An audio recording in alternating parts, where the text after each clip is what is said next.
الحمد لله رب العالمين والصلاة والسلام على سيد المرسلين أما بعد فأعوذ بالله من الشيطان الرجيم بسم الله الرحمن الرحيم وعلى الصلاة والسلام عليك يا رسول الله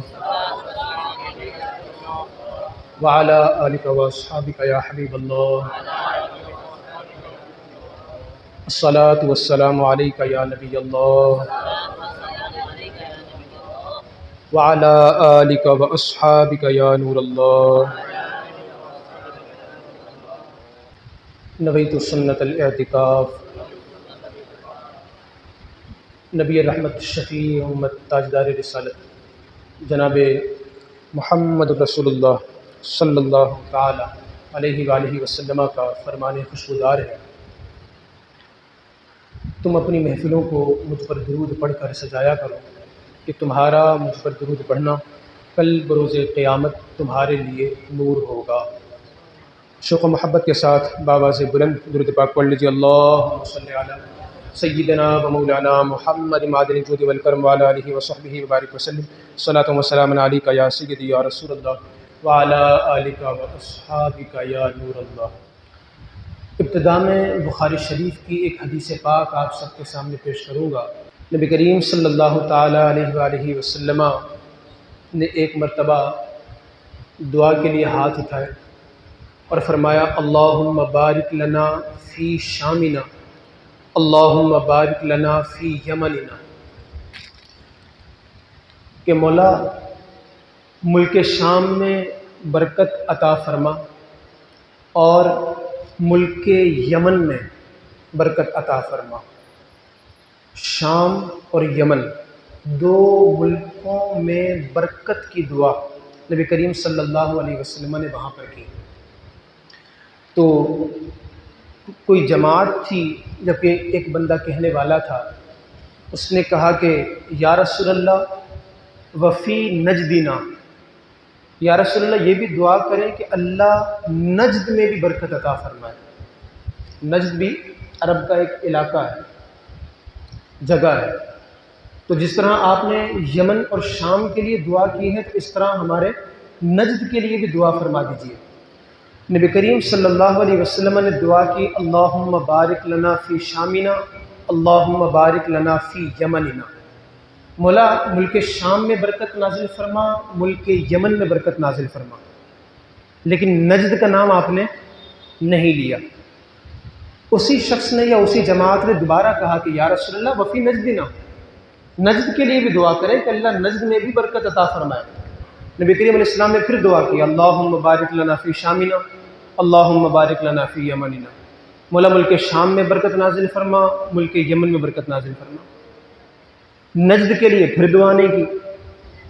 راوی بیان کرتے ہیں کہ تیسری مرتبہ انہوں نے کہا کہ یا رسول اللہ وفی نجدنا، کہ نجد کے لیے بھی دعا فرمائے اور اس کے لیے بھی برکت کی دعا کر دیجئے، لیکن نبی کریم صلی اللہ علیہ وسلم نے تیسری بار بھی ان کے لیے نجد والوں کے لیے دعا نہیں کی، بلکہ کیا فرمایا وہ الفاظ میں آپ کو بتانا چاہتا ہوں کہ 3 مرتبہ عرض کرنے پر بھی نبی کریم صلی اللہ علیہ وسلم نے نجد کے لیے دعا نہیں کی۔ وجہ کیا تھی؟ ارشاد فرمایا، یہ بخاری شریف کی حدیث پاک ہے، فرمایا ہناک الزلازل، نجد میں ایک وقت آئے گا کہ زلزلے آئیں گے۔ ہناک الزلازل، نجد میں ایک وقت آئے گا کہ وہاں پر زلزلے آئیں گے، والفتن، اور بڑے بڑے فتنے یہاں سے جنم لیں گے۔ نبی کریم صلی اللہ علیہ وسلم نے جو 3 مرتبہ بھی ان کے کہنے پر دعا نہیں کی نجد کے لیے، اس کی وجہ ارشاد فرمائی جا رہی ہے۔ ہناک الزلازل والفتن، زلزلے بھی وہاں پر آئیں گے، زمین کانپے گی، والفتن، اور فتنے بھی ایسے اٹھیں گے کہ ایمان کانپ کے رہ جائے گا۔ اور پھر فرمایا وَبِهَا يَطْلُعُ قَرْنُ الشَّيْطَانِ، اور اسی جگہ سے مجھے شیطان کا سینگ نکلتا ہوا نظر آ رہا ہے۔ 3 باتیں ہیں، پہلی بات زلزلے، دوسری بات فتنے، اور تیسری چیز فرمایا شیطان کا سینگ مجھے نجد سے طلوع ہوتا نظر آ رہا ہے۔ ان 3 باتوں کی وجہ سے نبی کریم صلی اللہ تعالیٰ علیہ وآلہ وسلم نے نجد کے لیے دعا نہیں فرمائی۔ اب یہ جو حدیث پاک آپ نے سماعت کی ہے، اس حدیث پاک کے اندر جو پیشن گوئی نبی کریم صلی اللہ علیہ وسلم نے کی، یقیناً اگر آقا کریم صلی اللہ علیہ وسلم فرما رہے ہیں کہ یہ ہوگا تو یقیناً اس نے ہونا ہے، کیونکہ الحمدللہ ہم تو نبی کریم صلی اللہ علیہ وسلم کے علم غیب پر ایمان لانے والے ہیں، اور اس بات پر ہمارا عقیدہ ہے، صرف نظریہ نہیں بلکہ ہمارا عقیدہ ہے کہ اللہ کی عطا سے نبی کریم صلی اللہ علیہ وسلم کو جو کچھ ہوا اور جو کچھ ہوگا سب کا علم اللہ نے عطا فرمایا۔ اب فرمایا کہ یہاں پر زلزلے آئیں گے، فتنے ہوں گے، یہیں سے شیطان کا سینگ طلوع ہوگا، تو اس لیے میں نے نجد کے لیے دعا نہیں کی۔ اب علماء کے مطابق جن کی بڑی بڑی کتابیں تمام مکاتب فکر کے اندر پڑھائی جاتی ہیں، یاد رکھیے گا یہ جو میں بیان کر رہا ہوں ایک خاص ماحول میں کر رہا ہوں، اور میں بہت سی چیزیں سینسر کر کے بیان کروں گا۔ آپ کو اگر تحقیق کی جستجو ہوگی تو آپ نے میرے اشاروں سے ہی پہنچنا ہے، میں آپ کے لیے کچھ نہ کچھ باتیں رکھ دوں گا، میں ہر بات کو کھل کر نہیں کر سکتا، مجبوری ہے میری۔ علماء کے مطابق جن کی کتابیں آج بھی تمام مکاتب فکر کے دارالافتاء کے اندر موجود ہوتی ہے، اور جن کی کتابیں ہر مکتب فکر محتاج ہیں ان کی کتابیں پڑھنے کا، ان کی کتابوں سے علم حاصل کرنے کا، ان کے مطابق 1209 ہجری میں، ابھی کون سی چل رہی ہے؟ 1445، یہ ہے 1209 ہجری کی بات ہے۔ علماء کے مطابق 1209 ہجری کے اندر نجد میں ایک فتنے نے جنم لیا تھا۔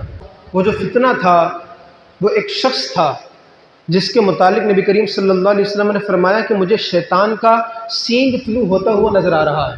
وہ دراصل ایک شخص تھا، اور اس شخص کا نام، میں اس کا نام تو نہیں لوں گا، مگر وہ جس کا بیٹا تھا میں وہ آپ کے سامنے ذکر کر دیتا ہوں۔ اس کے والد کا نام تھا عبد الوہاب نجدی، میں اصل شخص کا نام نہیں لے رہا۔ عبد الوہاب نجدی کا جو بیٹا تھا وہ فتنہ اور وہ شیطان کا سینگ، جس کے متعلق نبی کریم صلی اللہ علیہ وسلم نے کئی سو سال پہلے اپنی حدیث پاک کے اندر وضاحت سے بیان فرما دیا تھا کہ تم نے 3 مرتبہ کہا کہ یا رسول اللہ نجد کے لیے دعا کریں، اور میں نجد کے لیے دعا نہیں کر رہا۔ اس کی وجہ کیا ہے کہ وہاں سے مجھے شیطان کا سینگ طلوع ہوتا نظر آ رہا ہے۔ اب یہ جو عبد الوہاب نجدی کا بیٹا تھا، اس نے کیا کیا، اور یہ فتنہ کیسے تھا، اور یہ شیطان کا سینگ کیسے بنا، اور حضور نے اس کی وجہ سے جو نجد کے لیے دعا نہیں کی تو ہوا کیا، اس کے میں تھوڑے سے کارنامے آپ کو مختصراً بتا دوں کہ یہ جو شخص تھا عبد الوہاب نجدی کا بیٹا، اس نے حرمین شریفین میں بڑے فتنے پھیلائے۔ فتنوں کا آغاز حرمین شریفین میں اس کی وجہ سے ہوا، اور اس نے علماء کو قتل کیا بھی، کروایا بھی۔ بظاہر خود بھی عالم تھا لیکن علم دشمن تھا، اور علماء جو حق والے علماء ہوتے تھے، علماء حق، ان کا شدید دشمن تھا، خود بھی قتل کیا اور قتل کروایا بھی۔ اسی طرح صحابہ کرام اور بڑے بڑے جو ائمہ، علماء اور شہداء کے جو مزارات تھے، وہ ان مزارات کو اس نے توڑوایا، ان کی قبریں اس نے کھدوائی۔ آپ آج جو جنت البقیع دیکھتے ہیں، آپ کو نظر آتا ہے کہ بالکل ایک لیول میں ساری کی ساری قبریں جا رہی ہیں، اور آپ کو دور تک ایک بہت بڑا میدان نظر آتا ہے جنت البقیع کا، جس میں آپ کو قبریں نظر آتی ہیں۔ اگر آپ پرانی تصویریں، کہ جب کیمرہ نیا ایجاد ہوا تھا، بلیک اینڈ وائٹ تصویریں اگر آپ کو مل جائیں، اور سب موجود ہیں آج کل، آپ ان تصویروں کو دیکھیں تو آپ کو جنت البقیع اس طرح نظر نہیں آتا۔ وہاں پہ آپ کو جنت البقیع میں باقاعدہ عمارتیں نظر آئیں گے، قبے نظر آئیں گے، مزارات نظر آئیں گے، اور جتنا باقاعدہ ایک یوں سمجھ لیں کہ بالکل ہموار سطح آج جنت البقیع کی نظر آتی ہے، یہ پہلے نہیں تھی۔ یہ کس نے کروائی، کس کی وجہ سے ان مزارات پر حملے ہوئے، قبروں کو شہید کیا گیا، اور صحابہ کرام علیہم رضوان، امت کے مجددین، بڑے بڑے علماء، اس شاکان رسول کی جو قبریں تھیں، وہ اس کی وجہ سے، جو عبد الوہاب نجدی کا بیٹا تھا، اس کی وجہ سے ان مزارات کو شہید کر دیا گیا۔ آگے کیا ہوا؟ روزہ انور جو نبی کریم صلی اللہ علیہ وسلم کا جو روزہ ہے، یہ بھی اس کے ٹارگٹ میں شامل تھا، اور آج بھی شامل ہے۔ آپ کو بتا دوں، یہ آج بھی ٹارگٹ میں شامل ہے کہ نبی کریم صلی اللہ علیہ وسلم کا جو روزہ ہے، یہ ان کو ہضم نہیں ہوتا، اور یہ کہتے ہیں ہم نے اس کو گرانا ہے۔ اس کی وجہ کیا ہے؟ ہم تو اسے روزہ کہتے ہیں، اور اس کی زیارت کو اپنے لیے سعادت سمجھتے ہیں۔ اللہ پاک آج کی اس محفل کا صدقہ ہم سب کو اسی سال حج بیت اللہ کے ساتھ نصیب فرمائے۔ ہم تو اس روزے کی زیارت کرنے کے لیے اور اس سے زیاد پانے کے لیے ان کے لیے تڑپتے ہیں، لیکن یہ لوگ کیا کہتے ہیں؟ یہ بڑا بت ہے۔ لفظ اس نے استعمال کیا صنم اکبر، صنم کہتے ہیں عربی اس میں بت کو، صنم اکبر ہے، یہ سب سے بڑا بت ہے، سب سے بڑا بت ہے۔ what does it mean؟ اس کے کہنے کا مطلب یہ تھا جو صحابہ کی قبریں ہیں، ولیوں کی قبریں ہیں، یہ چھوٹے بت ہیں، اور جو بت ہمیں سامنے گنبد خضرا نظر آ رہا ہے یہ بڑا بت ہے۔ تو اس نے کہا یہ بڑا بت ہے، چھوٹے بت تو میں نے توڑ دیے، اب بڑے بت کو توڑنا باقی ہے۔ یہ اس کے نظریات تھے۔ نبی کریم صلی اللہ علیہ وسلم کو پہلے ہی پتہ تھا کہ آگے جا کر یہ کیا کارنامے کرنے والا ہے۔ اس کے بعد اب یہ حضور کے فرمان کے 1200 سال کے بعد نجد کے اندر ظاہر ہو رہا ہے۔ آپ اندازہ کریں نبی کریم صلی اللہ علیہ وسلم کو اللہ نے کیسا علم غیب عطا فرمایا کہ 1200 سال پہلے آپ نے جو بات کی 1200 سال بعد وہ ہو بہو پوری کی پوری ہمیں ہوتی وہاں پر نظر آ رہی ہے۔ اب یہ تو اس کے نظریات تھے، تھوڑے بہت کارنامے مختصراً میں نے آپ کے سامنے بیان کیے۔ اصل جو فتنہ ہوتا ہے نا وہ آن پیپر ہوتا ہے۔ یاد رکھیے گا تقریر کی اپنی پاور ہوتی ہے مگر تحریر کی بہت زیادہ پاور ہوتی ہے۔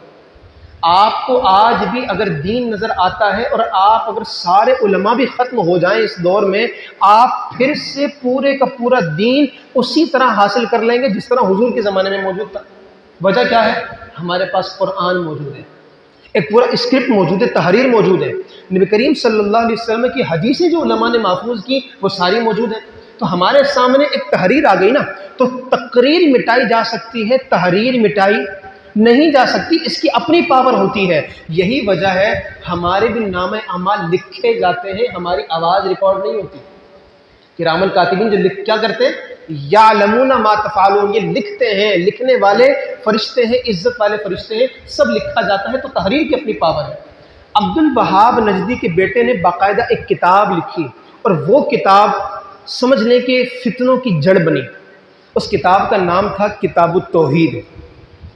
کیا تھا؟ کتاب التوحید۔ یہ ہمیشہ یاد رکھیے گا، ان لوگوں نے اسلام پر اگر حملہ کیا ہے تو اسلام کی اصطلاحات کو ہی استعمال کر کے کیا ہے۔ ایسا نہیں کیا کہ انہوں نے اسلام کے نام کے متوازی اسی کے مقابلے میں کوئی ایک نیا نام گھڑا، نیا دین بنایا، نئی کتابیں لے کے آئے، نئی تعلیمات کی، کچھ بھی نہیں کیا۔ کیونکہ اگر یہ قرآن کو بدلتے تو مسلمان ان کو مار دیتے، حدیث کے خلاف بات کرتے تو مسلمان ان کو مار دیتے۔ انہوں نے قرآن اور حدیث کو اسی طرح ایز اٹ از رکھا، لیکن انہی اصطلاحات کو، انہی ٹرمینالوجیز کو استعمال کر کے ان کی جو تشریح کی، ان کی جو تعبیر بیان کی، وہ ایسی بیان کی کہ امت کے 1400 سالہ نظریات کو بالکل ملیا میٹ کر کے رکھ دیا۔ یہ جو کتاب التوحید تھی جو اس نے لکھی، یہ بنیاد بنی اس سرزمین میں، جو حرمین کی سرزمین تھی، نجد کی سرزمین تھی، عرب کی سرزمین تھی، وہاں پر اس نے فتنے کی بنیاد رکھی۔ اور میں آپ کو بتاتا چلوں، یہ جو عبد الوہاب نجدی کا بیٹا ہے یہ پیدا کب ہوا تھا؟ یہ ہوا تھا 1703 میں، ابھی چل رہا 2023، 1703 میں یہ پیدا ہوا تھا۔ اور اس نے آگے چل کے جب یہ بڑا ہوا تو پھر اس نے یہ کتاب لکھی تھی جس کا نام کتاب التوحید ہے۔ اچھا، یہ تو نجد کی بات ہے، عرب کی سرزمین کی بات ہے۔ ہمیں تو بات کرنی ہے متحدہ ہندوستان کی۔ متحدہ ہندوستان کا لفظ میں اس لیے استعمال کر رہا ہوں کہ پاکستان اور ہندوستان کی تقسیم تو بہت بعد کی ہے۔ جب یہ فتنے اٹھے ہیں اور یہ جو زمانہ ہے 1703 کا جس میں یہ پیدا ہوا، پھر بڑا ہوا، تعلیم حاصل کی اور ایک فتنے کی شکل اس نے اختیار کی، تو وہ تو بہت پہلے کی بات ہے۔ اس وقت تو یہ سرزمین متحدہ ہندوستان تھی اور کئی ممالک اسی کے اندر شامل تھے۔ تو متحدہ ہندوستان کے اندر اس فتنے کا اثر کیسے آیا اور آگے بات کیسے بڑھی؟ یہ جو کتاب التوحید اس نے لکھی، اسی کے افکار سے، اسی کی تعلیم سے متاثر ہو کر اسی متحدہ ہندوستان کے ایک شخص نے، جس کے نام میں دہلوی آتا ہے، میں نے پھر کہا میں تو سینسر کر کے بات کر رہا ہوں، جس کے نام میں دہلوی آتا ہے، اس نے اسی کتاب کو اپنی بنیاد بنایا اور اسی کے جو نظریات تھے ان کو اردو زبان میں ڈھالا اور آگے بڑھا دیا۔ سمجھ رہے ہیں بات؟ اور یہ جو دہلوی تھا یہ کب پیدا ہوا تھا؟ دہلوی پیدا ہوا تھا 1779 میں، وہ پیدا ہو رہا ہے 1703 میں، یہ پیدا ہو رہا ہے 1779 کے اندر، اتنے سالوں بعد پیدا ہو رہا ہے، اور اس نے بڑے ہو کر اسی کے نظریات کو اڈاپٹ کر کے اردو میں کتاب لکھی۔ وجہ جو بنی پیچھے بیک گراؤنڈ میں کیا ہے، وہی عبد الوہاب نجدی کا بیٹا، اس کی کتاب التوحید، اور اسی کے افکار سے متاثر ہو رہا ہے یہ متحدہ ہندوستان میں رہنے والا، اور وہ اسی کتاب کے نظریات کو بنیاد بنا کر ایک کتاب لکھ رہا ہے۔ میں نے کہا نا کہ تحریر جو ہے وہ زیادہ فتنہ پھیلاتی ہے۔ اس نے کتاب لکھی جس کا نام رکھا تقویۃ الایمان۔ تقویۃ الایمان کا مطلب ہوتا ہے ایمان کو طاقتور کرنا، مضبوط کرنا، لیکن ہمارے علماء اس کا نام یوں لیتے ہیں تفویۃ الایمان، جس کا قاف ہے 2 نقطوں والا، اس میں سے ایک نقطہ ہم ختم کر دیتے ہیں، یہ بن جاتا ہے فا۔ تفویۃ الایمان کا مطلب ہے کہ یہاں پر آ کر ایمان مضبوط نہیں ہوتا بلکہ ختم ہو جاتا ہے۔ تقویۃ الایمان نے، جو تقویۃ الایمان تھی، اس نے یہ کام کیا کہ اس کی بنیاد پر باقاعدہ یہ پہلا ایک اسکرپٹ ثابت ہوا اس ہندوستان کے سرزمین کے اندر، جس پر آگے باقاعدہ فتنوں کی بنیاد چلی۔ اب میں بتانا چاہتا ہوں عبد الوہاب نجدی کے بیٹے اور دہلوی کے خاندان کا ذرا بیک گراؤنڈ، کیونکہ آپ یہ کہہ سکتے ہیں کہ یار ان لوگوں نے جو سیکھا، جو پڑھا، جو حاصل کیا، وہی آگے پہنچا دیا، اور ان کے نظریات وہی ہوں گے جو پچھلے 1200 سال میں چلے آ رہے ہوں گے۔ اپنے خاندان سے جو لیا، جو 1200 سال میں ان کو نظر آیا، وہی انہوں نے پڑھا، وہی آگے بیان کر دیا۔ تو میں آپ کو بتانا چاہتا ہوں ایسا بالکل بھی نہیں ہے۔ عبد الوہاب نجدی خود، ان کا بیٹا کیا ہے، فتنہ، اور عبد الوہاب نجدی خود اور عبد الوہاب نجدی کے ہی ایک اور بیٹے، یعنی اس فتنے کا بھائی جس کا نام تھا سلیمان بن عبد الوہاب۔ عبد الوہاب نجدی، ان کا بیٹا کیا ہے، فتنہ، تو عبد الوہاب نجدی خود اور عبد الوہاب نجدی کے ہی بیٹے اور اس فتنے کے بھائی جن کا نام ہے سلیمان بن عبد الوہاب نجدی، یہ دونوں کے دونوں سنی اور صحیح العقیدہ مسلمان تھے۔ ان کے وہ نظریات تھے جو آج اہل سنت کے آپ کو نظر آتے ہیں۔ تو ایسے سنی گھرانے کے اندر یہ فتنہ پیدا ہوا، جس کی خبر نبی کریم صلی اللہ علیہ وسلم نے 1200 سال پہلے ارشاد فرما دی تھی کہ نجد کی سرزمین میں شیطان کا سینگ طلوع ہونے والا ہے۔ اور اتنا ہی نہیں، اس نے لکھی کتاب التوحید۔ آپ اندازہ کریں اسی کا جو بھائی ہیں سلیمان بن عبد الوہاب، انہوں نے اسی فتنے کے رد کے اندر، کتاب التوحید کے رد کے اندر کتاب لکھی جس کا نام ہے الصواعق الالہیہ فی الرد علی میں پھر نام نہیں لے رہا، فرقے کا نام ہے، کتاب کا نام آپ سن لیں، الصواعق الالہیہ۔ یہ رد میں لکھی گئی کس کے، کتاب التوحید کے، جو ان کے بھائی نے لکھی تھی، اور وہ بھائی کیا تھا، فتنہ۔ آپ اندازہ کریں سنی صحیح العقیدہ گھرانے کے اندر بھی اس طرح کا بعض اوقات خراب جو ایک پودا ہے وہ جنم لے لیتا ہے۔ اور یہ جو دہلوی ہے جس کا نام میں نہیں لے رہا، لیکن اب میں آباؤ اجداد کا جو دہلوی کے ہیں ان کا نام لوں گا آپ کے سامنے، اور آپ کو بھی ہو سکتا ہے سن کے حیرانی ہو کہ یار یہ کس طرح کے خاندان میں سے نکلا کیا ہے، کتنا اعلیٰ خاندان۔ اب سنیے گا ذرا، جو دہلوی ہے اس کے پردادا کا نام کیا ہے، پردادا کا نام ہے شاہ عبد الرحیم دہلوی۔ شاہ عبد الرحیم دہلوی، دادا کا نام ہے شاہ ولی اللہ دہلوی۔ پردادا شاہ عبد الرحیم دہلوی، دادا شاہ ولی اللہ دہلوی، اور جو والد ہے اس دہلوی کا اس کا نام ہے، ان کا نام ہے شاہ عبد الغنی دہلوی۔ اور کہا یہ جاتا ہے کہ دہلوی نے یہ جو فتنہ بنا، جس نے کتاب التوحید کے طرز پر کتاب لکھی ہندوستان میں، اس کی تربیت کی کس نے تھی، اس کے چچا نے۔ اور وہ چچا جان کون تھے، چچا جان کا نام آپ سنیے، شاہ عبد العزیز محدث دہلوی۔ چچا شاہ عبد العزیز محدث دہلوی، پرکھوں میں شاہ عبد الرحیم اور شاہ ولی اللہ محدث دہلوی جیسے بڑے بڑے نام، ان کا یہ پڑپوتا، ان کا یہ پوتا، ان کا یہ بھتیجا، ان کا یہ بیٹا، ایسا بڑے بڑے بزرگ کہ جن کے پورے خاندان کا بر صغیر پاک و ہند میں توتی بولتا ہے، یہ اس گھرانے سے تعلق رکھنے والا تھا۔ اور میں آپ کو بتاؤں، جب دہلوی نے باقاعدہ تقویۃ الایمان لکھی، اور یہ کب لکھی تھی، یہ پیدا ہوا تھا 1779 میں، اور کتاب تقویۃ الایمان لکھی ہے 1826 میں، 1826 کے اندر یہ جا کر کتاب لکھ رہا ہے جس کا نام رکھا ہے تقویۃ الایمان۔ اور کیا ہوا، یہ اپنے خاندان سے الگ ہی سوچ رکھنے والا تھا۔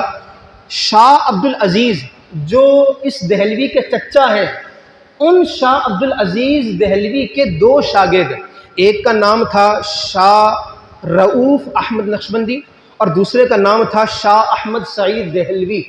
ان دو شاگردوں نے جو اسی کے چچا کے شاگرد ہیں، اس کا دہلوی کا رد لکھا، تقویۃ الایمان کا رد لکھا، اور جو تقویۃ الایمان کے مسائل تھے ان کو شدید رد کیا، حتیٰ کہ اسی کے خاندان کے جو بزرگ ہیں شاہ رفیع الدین صاحب محدث دہلوی، انہوں نے اپنے فتاوی کے اندر بھی کتاب التوحید، جہاں سے اس نے دیکھ کر نظریات لے کر یہ کتاب لکھی تھی، اور خود اس کی اپنی کتاب تقویۃ الایمان، دونوں کا رد کیا، کتاب التوحید کا بھی رد کیا، تقویۃ الایمان کا بھی رد کیا۔ گویا کہ مجھے کہنے دیجئے سنی صحیح العقیدہ گھرانے میں پیدا ہونے والا ایک جینین فتنہ اور ایک اس کی کاپی، ساشے پیک میں بھی دستیاب ہو جاتی ہے نا بعض چیزیں، تو عرب کے اندر تھا یہ بڑا فتنہ شیطان کا سینگ، اور ساشے پیک میں متحدہ ہندوستان میں ہم کو ملا یہ دہلوی، اور اس نے پھر اسی کے طرز پہ کتاب لکھی، کتاب تقویۃ الایمان۔ تو ان دونوں کے خاندانوں سے ہی سب سے پہلے ان کا رد کیا گیا۔ اعلیٰ حضرت رحمۃ اللہ تعالی علیہ کی بات تو ہم جا کر بعد میں کریں گے، پہلے تو یہ اپنے گھر کی خبر لینا، جو آج دعوے کرتے ہیں کہ ہم نے وہ دین پھیلایا ہے اس بر صغیر پاک و ہند کے اندر کہ جو صحابہ نے پھیلایا تھا۔ ہمارے نظریات وہ ہیں جو صحابہ کے نظریات تھے، اور آج کل کچھ چھوکروں نے انجینئرنگ کر لی ہے، وہ بیٹھ کر یہ باتیں کرتے ہیں کہ حضور کی دنیا سے پردہ فرمانے کے بعد جو صحابہ کا انداز تھا وہ اگر دیکھنا ہو تو ان لوگوں میں نظر آتا ہے۔ میں نے کہا اگر وہ انداز دیکھنا ہو تجھے تو آج بھی سنیوں میں نظر آتا ہے، ہم میں نظر آتا ہے وہ۔ تو وہ کیا کہتے ہیں کہ جناب ان لوگوں نے ایسا دین پھیلایا، حالانکہ ان کے اپنے گھر میں جو سنی صحیح العقیدہ گھرانے تھے انہوں نے سب سے پہلے ان دونوں کا رد کرنا شروع کیا۔ آپ کو میں کچھ فکری باتیں دینا چاہتا ہوں تاکہ آپ کو سمجھ میں آئے اعلیٰ حضرت ہیں کون۔ آپ خالی مصطفیٰ جان رحمت لکھنے والے شاعر کو اعلیٰ حضرت نہ سمجھیں، آپ خالی ہدایت بخشش لکھنے والے شاعر کو اعلیٰ حضرت نہ سمجھیں، یا اعلیٰ حضرت کو فقط ایک مفتی نہ سمجھے کہ جس نے فتاوی رضویہ 30 جلدوں کے اندر لکھ ڈالا۔ نہیں، اعلیٰ حضرت ہیں کیا، ان کی عظمت کیسے پتہ چلے گی، تعارف کیسا پتہ چلے گا، اس کے لیے مجھے آپ کو یہ سارا بیک گراؤنڈ بتانا پڑ رہا ہے۔ اب حضور کی حدیث ذہن میں رکھیں نجد والی، پھر ذہن میں لائیں یہ 13ویں صدی میں پیدا ہونے والا عبد الوہاب نجدی کا بیٹا، اسی کا ساشے پیک جو متحدہ ہندوستان میں دستیاب ہوا، جس کا نام جو دہلوی تھا، اس کی کتاب کا نام تقویۃ الایمان۔ یہ ساری بحث ابھی رکھ لیں اس جگہ پر ذہن میں۔ اب میں آپ کو تھوڑی سی اس طرف کی بات کرنے والا ہوں، نئی بات دینے والا ہوں، ان دونوں کو ملا کر ہم نے آگے چلنا ہے۔ تو یہ ساری ابھی تک کی جو تقریر ہے وہ ذرا ادھر رکھیں۔ دوسری طرف کون سا فتنہ تھا جو ان کا ہم نوا ہوا، اور جن کی امداد سے، جن کو یہ لوگ سرکار کہتے ہیں، ہم انہیں سرکار کہتے ہیں کہ جو اللہ کا بھی پیارا ہے، ہم سب کا بھی پیارا ہے، اور یہ جن کو سرکار کہتے ہیں وہ سرکار ہماری والی سرکار نہیں، وہ سرکار انگریز ہے۔ سرکار انگریز جو دوسری طرف کا فتنہ ہے، میں آپ کو اس کے بارے میں تھوڑا سا بتانا چاہتا ہوں، توجہ ہے آپ سب کی؟ اب سنیے گا انگریز نے کیا کیا۔ انگریز جب اس سرزمین پر آیا تھا 1600 میں، جب یہاں پر ایسٹ انڈیا کمپنی کی بات چلی تھی، اور اس کے بعد انگریز آیا، کمپنی کھولی، اس کے بہانے خود پورا کھل گیا۔ ہم نے تو ہاتھ پکڑایا تھا، یہ لیٹنے کی جگہ بنائی ان لوگوں نے یہاں پر، مسلمانوں کو دھکیلا، اور آخری جو ٹف ٹائم دیا ان کو 1799 میں وہ دیا سلطان ٹیپو شہید رحمۃ اللہ تعالی علیہ، جو اپنے ہی اندر موجود غداروں کی وجہ سے شہید ہو گئے۔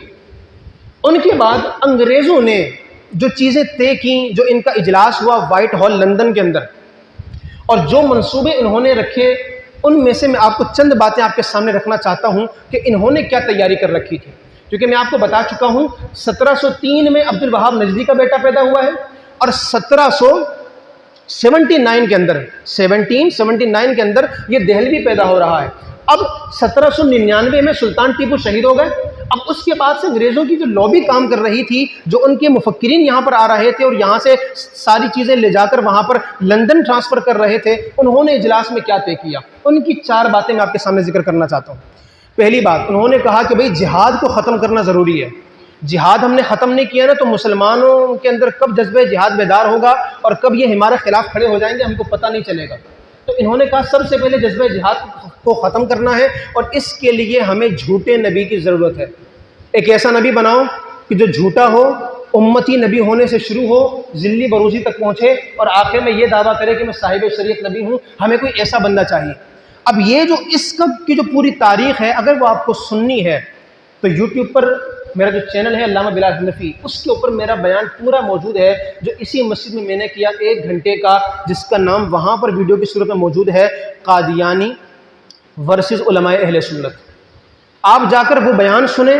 یہ جو پہلا نقطہ ہے جس کو بس میں آپ کو وہ لنک دے کر چھوڑ رہا ہوں کہ اس پر میں بات نہیں کر سکتا، وہ ایک بہت بڑا ٹاپک ہے جس پر میں 1 گھنٹے کا بیان پہلے کر چکا ہوں۔ تو آپ نے اس پہلے پوائنٹ پر اگر کچھ سننا ہے تو آپ جا کر سارا وہاں سے سن سکتے ہیں تفصیل سے۔ دوسری بات، انہوں نے کہا کہ مسلمانوں کی جو اپنی درگاہوں سے، خانقاہوں سے، مدرسوں سے، نبیوں سے، ولیوں سے، اللہ کے محبوبوں سے جو محبت ہے، ہمیں اس کو ختم کرنا پڑے گا۔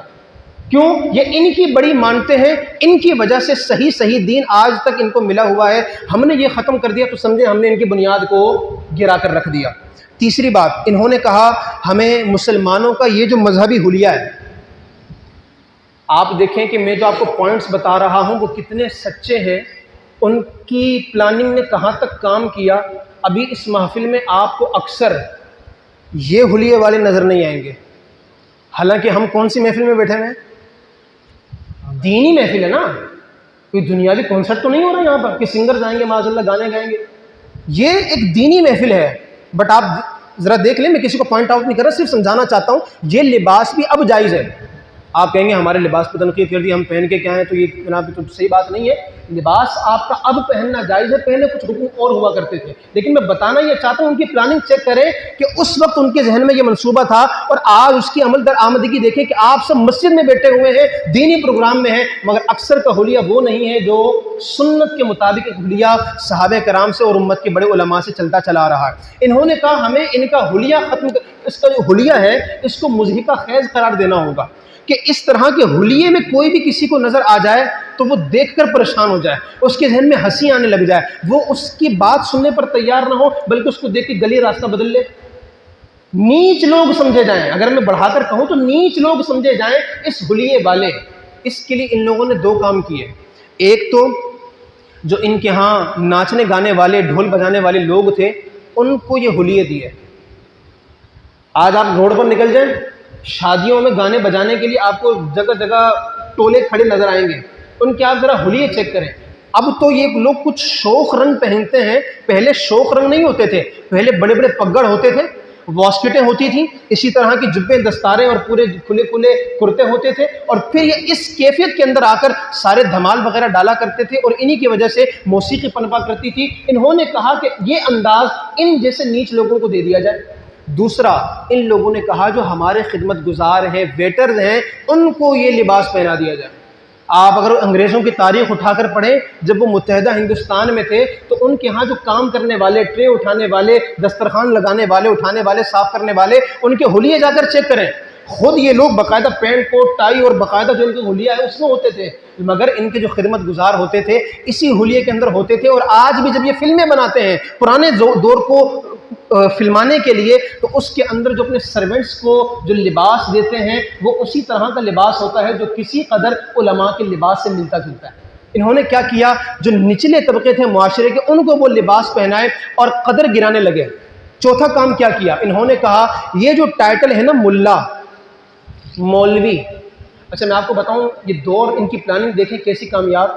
اگر آج مجھے بھی کوئی ملا کہے گا نا، اور جو میرے یہاں برابر میں شخصیات بیٹھی ہیں ان کو بھی کوئی ملا کہہ دے تو میں لکھ کر دینے کو تیار ہوں، مزہ نہیں آئے گا۔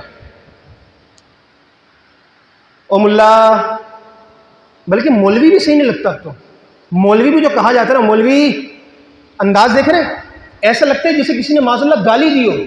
حالانکہ میں آپ کو بتاؤں نہ ہم ملا ہیں نہ ہم مولوی ہیں۔ آپ کہیں گے وہ تو اس لیے نہیں ہے، اب آپ اپنے آپ کو کہہ رہے ہیں ملا مولوی کہ آج کل اس لقب کو مذاق کے طور پہ بولا جاتا ہے۔ نہیں جناب، حقیقی طور پر جن کو ملا کہا جاتا تھا نا وہ آج کل دیکھنے سے بھی نظر نہیں آتے۔ مولوی جن کے لقب ہوا کرتے تھے وہ آج دیکھنے سے بھی نظر نہیں آتے۔ آج آپ جس طرح ڈاکٹروں کی، انجینئرز کی، وکیلوں کی، ججوں کی عزت کرتے نظر آتے ہیں، ان سے کئی 100 گنا زیادہ بڑھا کر اس زمانے میں جو ملا کا ٹائٹل جس کے پاس ہوتا تھا اس کی عزت کی جاتی تھی۔ علوم عقلیہ نقلیہ کا ماہر، ڈاکٹر کیا ہوگا؟ طب میں ماہر ہوگا، انجینئر کو انجینئرنگ آتی ہوگی، وکیل کو وکالت آتی ہے۔ ان لوگوں کو کیا آتا تھا؟ سارے علوم آتے تھے ان لوگوں کو، قرآن و حدیث بھی جاننے والے ہوتے تھے، دین بھی پتہ ہوتا تھا، اور اس کے متعلق علوم پتہ ہوتے تھے، اور جو دنیا کے علوم ہوتے تھے ان کی چھوٹی چھوٹی لیبارٹریز ہمارے ہی بڑے بڑے علماء اور جو مولوی کہلانے والے، ملا کہلانے والے تھے، آج بھی جو ان کے پرانے پرانے گھر عرب کی سرزمینوں میں موجود ہیں، وہاں پر سے آج بھی اسی طرح کے اوزار نظر آتے ہیں جنہیں جدید سائنس بناتی ہے اور کہتی ہے ہم نے کیسا اوزار بنایا، کیسی ہم نے چیزیں دریافت کی ہیں۔ تو کہا یہ جو ٹائٹل ہے مولوی کا، یہ جو ٹائٹل ہے ملا کا، اور یہ جو ان کی دینی تعلیم ہے جس میں قرآن آتا ہے، تجوید آتی ہے، تفسیر آتی ہے، حدیث آتی ہے، دیگر علوم آتے ہیں جو عربی سیکھنے کے لیے ہوتے ہیں، قرآن و حدیث سمجھنے کے لیے ہوتے ہیں، کہا کہ ان کی قدر گرانی ہوگی، ان کی قدر گرانی ہوگی، ان کو پسماندہ کرنا ہوگا۔ اس کے لیے کیا کرنا ہوگا؟ بڑی زبردست چال چلی، اور آج تک اس چال میں ہم سب بھی پھنسے ہوئے ہیں، ہم سب بھی اس چال کا حصہ ہیں آج۔ آپ کہیں گے وہ کیسے؟ انہوں نے کیا کہا؟ انہوں نے کہا بھائی دینی اور دنیاوی علوم کو الگ کر دو، دینی اور دنیاوی علوم کو الگ کر دو، دینی علوم کے لیے بناؤ مدرسے، دنیاوی علوم کے لیے بناؤ یونیورسٹیز۔ ایسا ہماری سرزمین میں، اس سب کانٹیننٹ میں ایسا ہے کہ نہیں؟ آپ کو قرآن پڑھنا ہو تو کراچی یونیورسٹی جائیں گے؟ کیوں جائیں گے بھائی؟ اگرچہ شعبے بنے موجود ہوں گے وہاں پر، لیکن ان شعبوں میں وہ چیز نہیں ہے جو مدارس کے اندر موجود ہے۔ آج بھی آپ کو عالم بننا ہو تو آپ یونیورسٹی کالج میں نہیں جائیں گے، آپ آئیں گے علماء کے پاس، آپ آئیں گے دینی اداروں کے اندر۔ انہوں نے کہا دینی تعلیم الگ کرو، دنیاوی تعلیم الگ کر کے چھوڑ دو بالکل۔ ہوگا کیا؟ ایک وقت آئے گا کالج کی قدر ہوگی، یونیورسٹی کی قدر ہوگی، مگر مدرسے کی قدر نہیں ہوگی۔ ہو چکا، انہوں نے جو سوچا ویسا ہو چکا، اور آج ہم یہ دیکھتے ہیں کہ یہ ہو رہا ہے اور یہ ہو چکا ہے، اور ہم خود دین پڑھانے کے لیے مدرسوں میں بھیجتے ہیں، دنیا پڑھانے کے لیے ہمیں اسکول میں داخل کرنا ہی پڑتا ہے۔ اور میں آپ کو اتنی عجیب بات بتاؤں، یہ سارا جو رائتہ پھیلایا ہوا ہے نا، یہ سب کانٹیننٹ میں پھیلایا ہوا ہے۔ آج بھی آپ چلے جائیں عرب میں، انگریزوں کے ملکوں میں چلے جائیں، وہاں پر آپ کو ایک یونیورسٹی نظر آئے گی، اس یونیورسٹی میں جا کر آپ کہیں کہ مجھے قرآن کا ڈپارٹمنٹ بتا دیں تو قرآن کا ڈپارٹمنٹ نظر آئے گا، اور اس ڈپارٹمنٹ سے نکل کے پوچھیں مجھے سائنس کا ڈپارٹمنٹ بتا دیں تو اسی قرآن کے ڈپارٹمنٹ کے سامنے آپ کو سامنے والا کمرہ سائنس والا نظر آ جائے گا۔ عرب شریف چلے جائیں، وہاں پر یونیورسٹیز موجود ہیں کہ وہاں پر کسی کو ڈاکٹر بننے کے لیے کسی الگ جگہ جانا پڑتا ہے یا عالم بننے کے لیے الگ جگہ جانا پڑتا ہے؟ آپ عالم بننا چاہتے ہیں یا ڈاکٹر بننا چاہتے ہیں، آپ کو جانا ایک ہی ادارے میں ہوگا۔ یہ لوگ اس سرزمین پر آئے تو اس سرزمین پہ جن لوگوں نے اپنے آثار چھوڑے، یہ وہ چھوڑے جو آج میں آپ کے سامنے بیان کر رہا ہوں، اور آپ کے پاس کوئی چارہ نہیں ہے سوائے اس کے کہ آپ مانیں کہ واقعی جو ان لوگوں کی پلاننگ تھی یہ پورا کرنے میں کامیاب ہو گئے۔ پانچویں چیز، انہوں نے کہا ان کے جو بنیادی عقائد اور نظریات ہیں ان پر سوالات کھڑے کر دو، بے چینیاں پیدا کرو ان کے اندر، ان کے مولویوں کو آپس میں لڑواؤ۔ آج جو سب سے بڑا مسئلہ ہے جس کی وجہ سے مسلمان قریب نہیں آتے، ایک تو کہ غیر مسلم قریب نہیں آتے، وہ تو دوسرا مسئلہ ہے، جو مسلمانوں کے اندر لوگ مولوی ملا یا اس طرح کے طبقے سے بدزن ہیں، سب سے بڑا مسئلہ کیا ہے یار؟ یہ جھگڑتے بہت ہیں یار، لڑتے بہت ہیں بھائی۔ چلو میں ٹھیک ہے آ جاؤں، مسجد میں آ جاؤں، کس کی مسجد میں آ جاؤں، کس فرقے میں آ جاؤں میں؟ تم لوگوں کی تو آپس میں بنتی تک نہیں ہے۔ اچھا ایسے بندے سے بولے سائنس پڑھنی چاہیے، سائنسدان بننا چاہیے، ہاں بننا چاہیے۔ میں نے کہا سائنسدان کون سے ایک پیج میں بے؟ سائنسدان کون سے ایک پیج پر ہے؟ ایک سائنسدان دوسری بات کرتا ہے، دوسری کوئی اور بات کرتا ہے۔ اتنا اختلاف ہمارے علماء دین میں نہیں ہے جتنا اختلاف سائنس کے اندر موجود ہے۔ آج اسی سرزمین پہ بیٹھ کے بات کر دو کہ اعلیٰ حضرت کی تحقیق ہے کہ جناب زمین ساکن ہے، زمین گھومتی نہیں ہے، جہاں والے بھو بھو بھو کرنا شروع کر دیتے ہیں۔ اور بھائی جا کے چیک کرو، یہ تمہارے سب کانٹیننٹ میں لوگوں کو ہیضہ پڑا ہوا ہے، زمین ساکن ہے۔ سائنس سے جا کر پوچھو، بہت بڑے بڑے سائنسدان آج تک یہ کہہ رہے ہیں، اور 400 سال پہلے جب گلیلیو جیسے سائنسدان بھی موجود تھے ان کا یہ نظریہ تھا کہ زمین ساکن ہے، زمین گھومتی نہیں ہے۔ مگر مسئلہ کیا ہے؟ ہم لوگوں نے کوئی ایک آدھ کلپ دیکھ رکھا ہے انگریز کا۔ ہمارے ہاں جو آڑی ٹیڑھی کتابیں اسکول نصاب میں کالج میں پڑھائی جاتی ہیں، ہم نے صرف وہی پڑھی نہیں ہے۔ ہم سائنسدان تھوڑی ہیں، بس سائنس کو پڑھ رکھا ہے، خوش ایسے ہوتے ہیں جسے ہم سائنسدان ہوں، اور باتیں کرتے ہیں علماء پر۔ نہ دین سیکھا نہ دنیا سیکھی، دنیا داروں کے پیچھے بھاگے، ذلیل و خوار ہو گئے اور بکواس کرتے ہیں علماء کے خلاف۔ یہ ہے ہماری ویلیو، یہ ہے ہماری اوقات۔ اللہ اکبر۔ انہوں نے کیا کہا؟ ان کے جو بنیادی عقائد و نظریات ہیں ان پر حملہ کرو، بے چینی پھیلاؤ، لڑواؤ علماء کو آپس میں. اس سے کیا ہوگا؟ لوگ بدزن ہوں گے.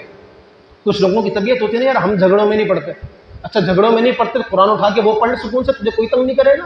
قرآن سے پوچھ لے میں کس فرقے میں جاؤں، یا کس کے مسجد میں جاؤں، یا کس کے نظریات کو اپناؤں. پڑھنا قرآن بھی نہیں ہوتا، مگر بکواس پوری کرنی ہوتی ہے. گوسپس کرنے کی عادت ہے نا میری قوم کے اندر کہ نہیں جناب باتیں پوری کرو، نہ قرآن پڑھنا ہے نہ حدیث پڑھنی ہو. جی تم یہیں بیٹھے ہو اور برابر والے چاند پہ پہنچ گئے. میں نے کہا پھاڑ کے لیا چاند پہ پہنچ گئے.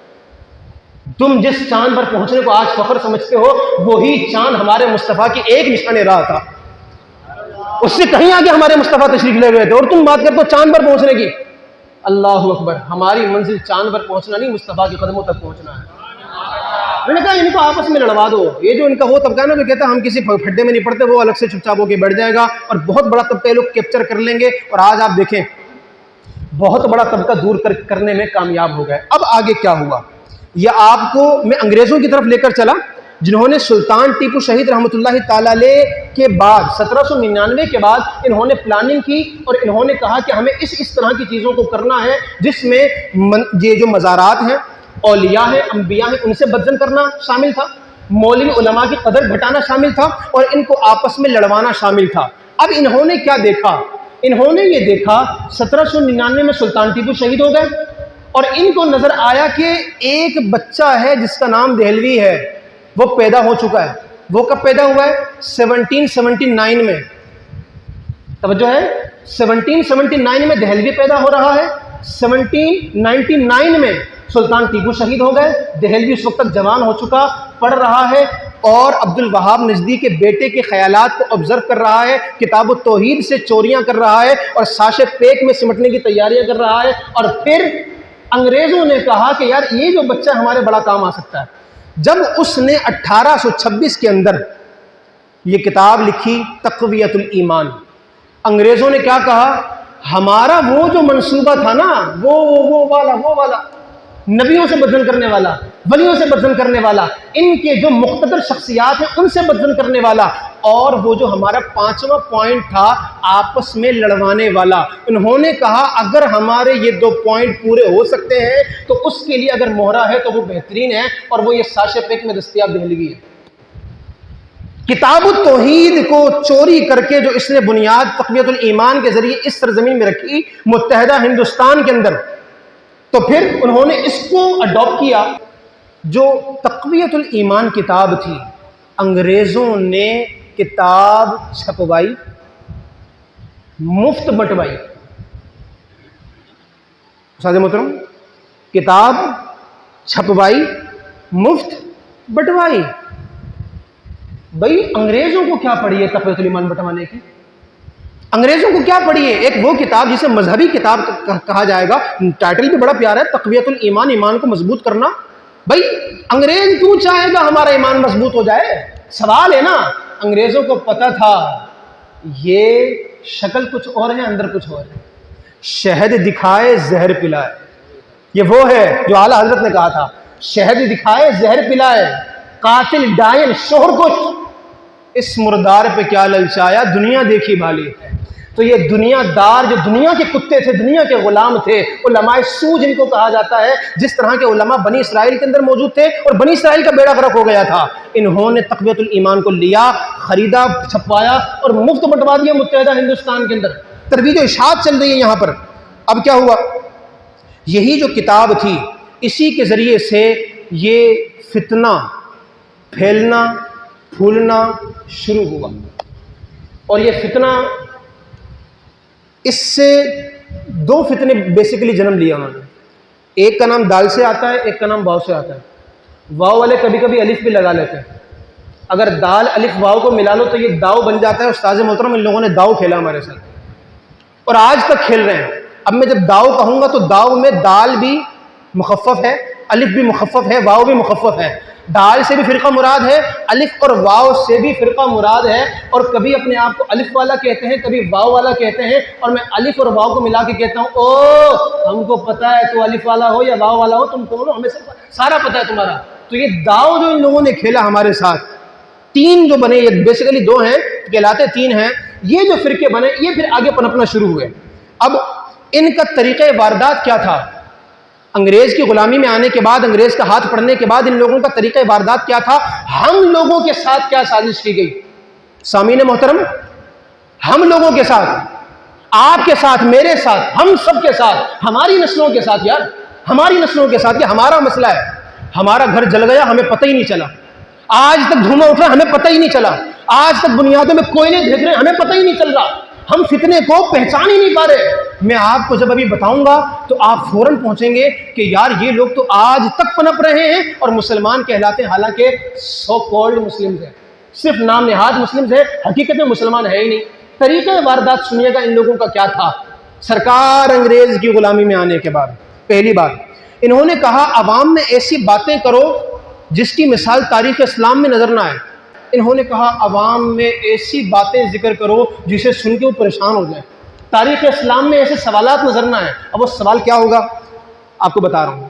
انہوں نے کہا عوام کے سامنے ایک سوال رکھو، میں بھی آپ سب کے سامنے یہ سوال رکھ رہا ہوں، آپ سب میرے ساتھ شامل ہو جائیے۔ سوال آپ کے سامنے یہ ہے، کیا اللہ جھوٹ بولنے پر قادر ہے؟ میں سوال کر رہا ہوں آپ لوگوں سے، کیا اللہ جھوٹ بولنے پر قادر ہے؟ اگر آپ کا جواب سب کا یہی ہے کہ اللہ جھوٹ بولنے پر قادر نہیں ہے، تو اگلا سوال جو انہی کا سوال ہے کہ جب وہ قادر جھوٹ بولنے پر نہیں ہے تو اس کی قدرت کیسی ہے؟ وہ تو کہہ رہا ہے کہ میں ہر چیز پر قادر ہوں، ان اللہ علی کل شیء قدیر۔ آپ میں سے کئیوں کو یہ آیت بھی یاد ہے، اس کا ترجمہ بھی یاد ہے۔ آپ سب کہہ رہے ہیں کہ اللہ جھوٹ بولنے پر قادر نہیں ہے، تو سوال یہ ہے جب وہ قادر نہیں ہے تو اس کی قدرت کیسی؟ پھر تو وہ ہر چیز پر قادر تو نہ ہوا۔ اب یہ سوال کیا ہے؟ بندے کو عجیب مخمصے میں ڈالنے والا ہے نا۔ دو دھاری تلوار ہے کہ نہیں استاد محترم؟ ادھر سے بھی کٹے گا بندہ، ادھر سے بھی کٹے گا۔ اگر بندہ بولے ہاں بھائی جھوٹ بولنے پر قادر ہے تو معاذ اللہ خدا کی ذات کے ساتھ کیا جوڑے گا؟ جھوٹ۔ اور اگر کہے کہ قادر نہیں ہے تو سوال پھر یہ کہ یار پھر اس کی قدرت تو کامل نہ ہوئی۔ دو دھاری تلوار۔ کہا ایسے سوالات کرو لوگ پریشان ہو جائیں، یار اس مسئلے کا حل کیا ہے؟ اگلا سوال، کیا اللہ دوسرا محمد بنانے پر قادر ہے؟ اگر کوئی کہے کہ نہیں ہے تو پھر سوال یہ کہ جب قادر نہیں ہے تو پھر قدرت کیسی؟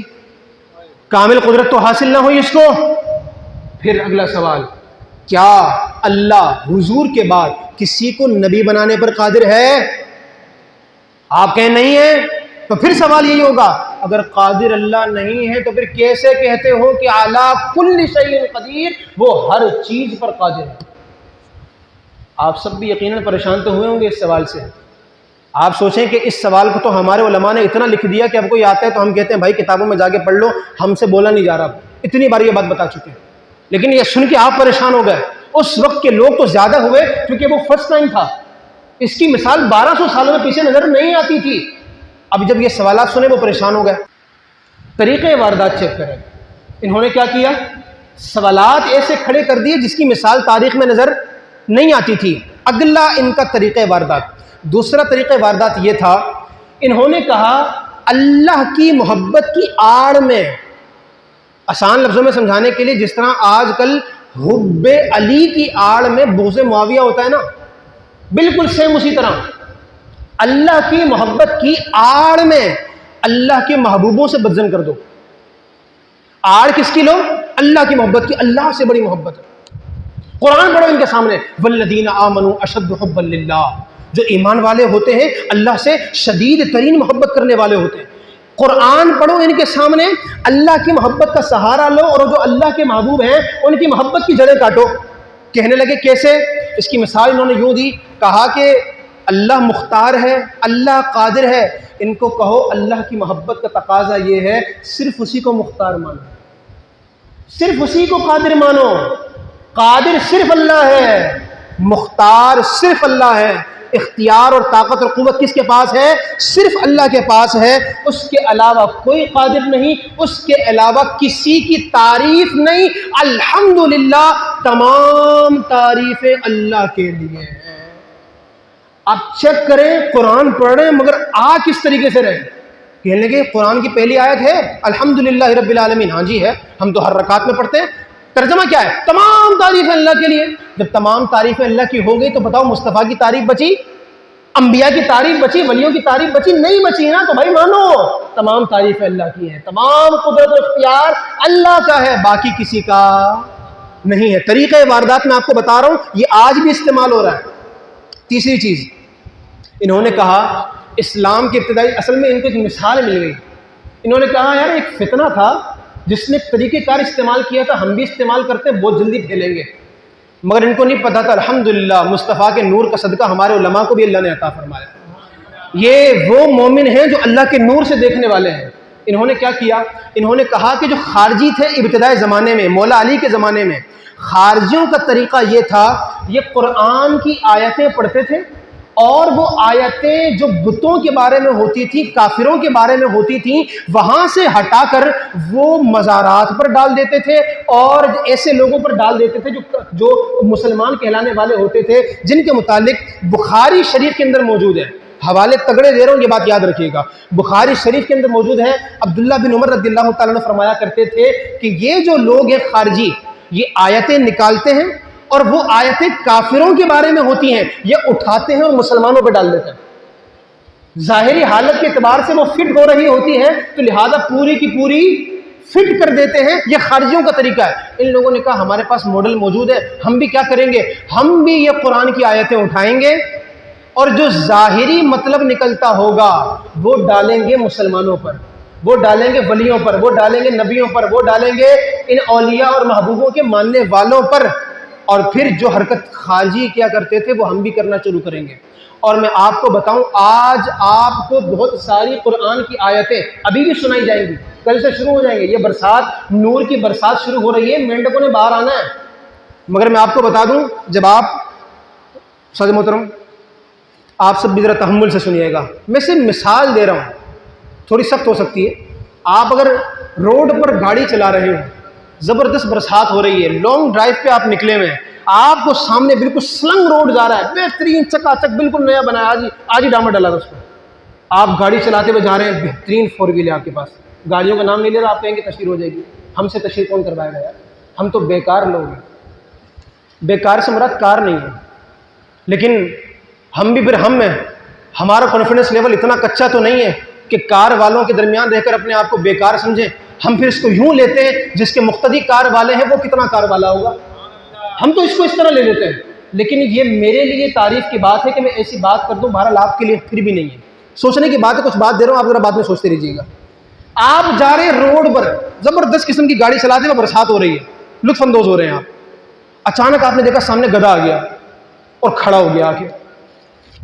گدھا سامنے آ جائے آپ کیا کریں گے؟ ابے یار گدھا سامنے آ گیا، آپ نے وہیں پہ گاڑی روکی، چابی نکالی، گاڑی کو لاک کیا اور دروازے سے ٹک لگا کے کھڑے ہو گیا، بھائی یار گدھا کھڑا ہو گیا، اب یار گدھا کھڑا ہو گیا، اب یار گدھا کھڑا ہو گیا۔ آپ کیا کریں گے؟ بھائی کھڑا ہو گیا تو ہو گیا، اتنا زبردست موسم ہے، بڑا مزہ آ رہا ہے ڈرائیو کرنے کا، کٹ مارو، نکلو آگے جا کے انجوائے کرو بھائی، برسات ہو رہی ہے، یہ موقع پھر نہیں آئیں گے، ابھی بارش بند ہو گئی نا تو گدھے کے چکر میں سارا مزہ کرکرا ہو جائے گا۔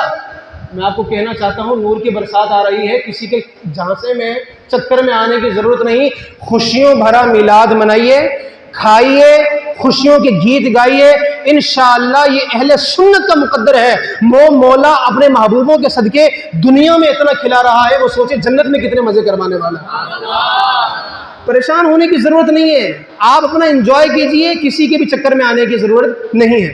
تو یہ جو مینڈک آج کل نکلیں گے وہ کیا کریں گے؟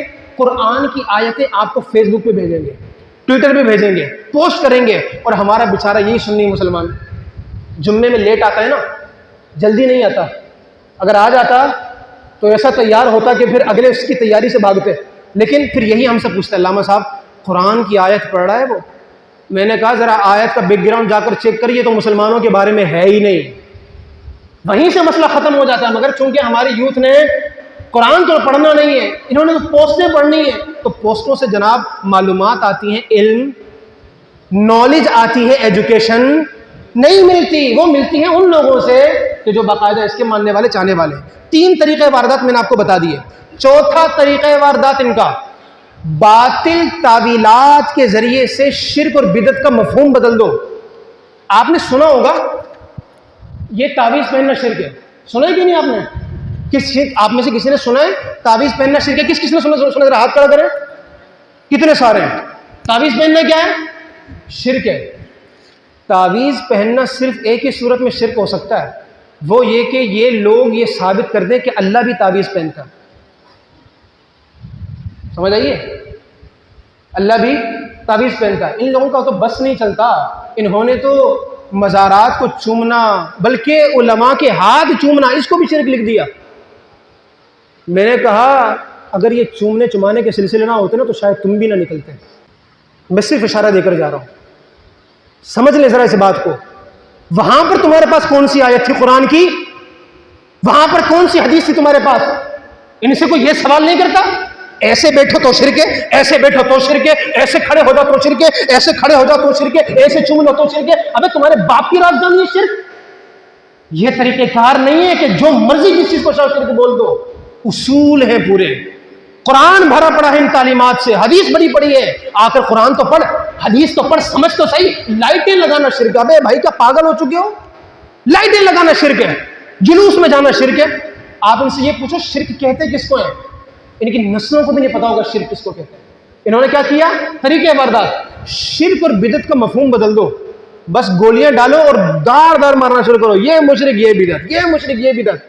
اور آپ کہیں گے کہ اتنا زیادہ ان کے بارے میں کہہ رہے ہیں، آپ کو کیا پتا؟ میں گھر کا بھیدی ہوں ان کا، ہاں میں گھر کا بھیدی ہوں۔ ان کے پاس عالم کورس بھی کیا میں نے 1 سال، حفظ القرآن انہی کے پاس کیا تھا میں نے۔ یہ تو الحمدللہ استاد محترم جو آپ کے سامنے علامہ یعقوب صاحب تشریف فرما ہے، ان کے قدموں کا صدقہ ہے، اسی جگہ پر بیٹھ کر ہماری کلاس یہاں پر لگتی تھی، استاد محترم نے مجھے یہیں پر بٹھا کر الحمدللہ عقائد گھول گھول کر پلائے ہیں، اور اگر آج میں سبق سنا رہا ہوں تو پڑھایا وہ استاد محترم کا، الحمدللہ۔ میں ان کے گھر کا بھیدی ہوں، سب جانتا ہوں، میں ہر چیز کا پتہ ہے مجھے، آج بھی نقشے بنا سکتا ہوں کہ پورے دارالعلوم کے۔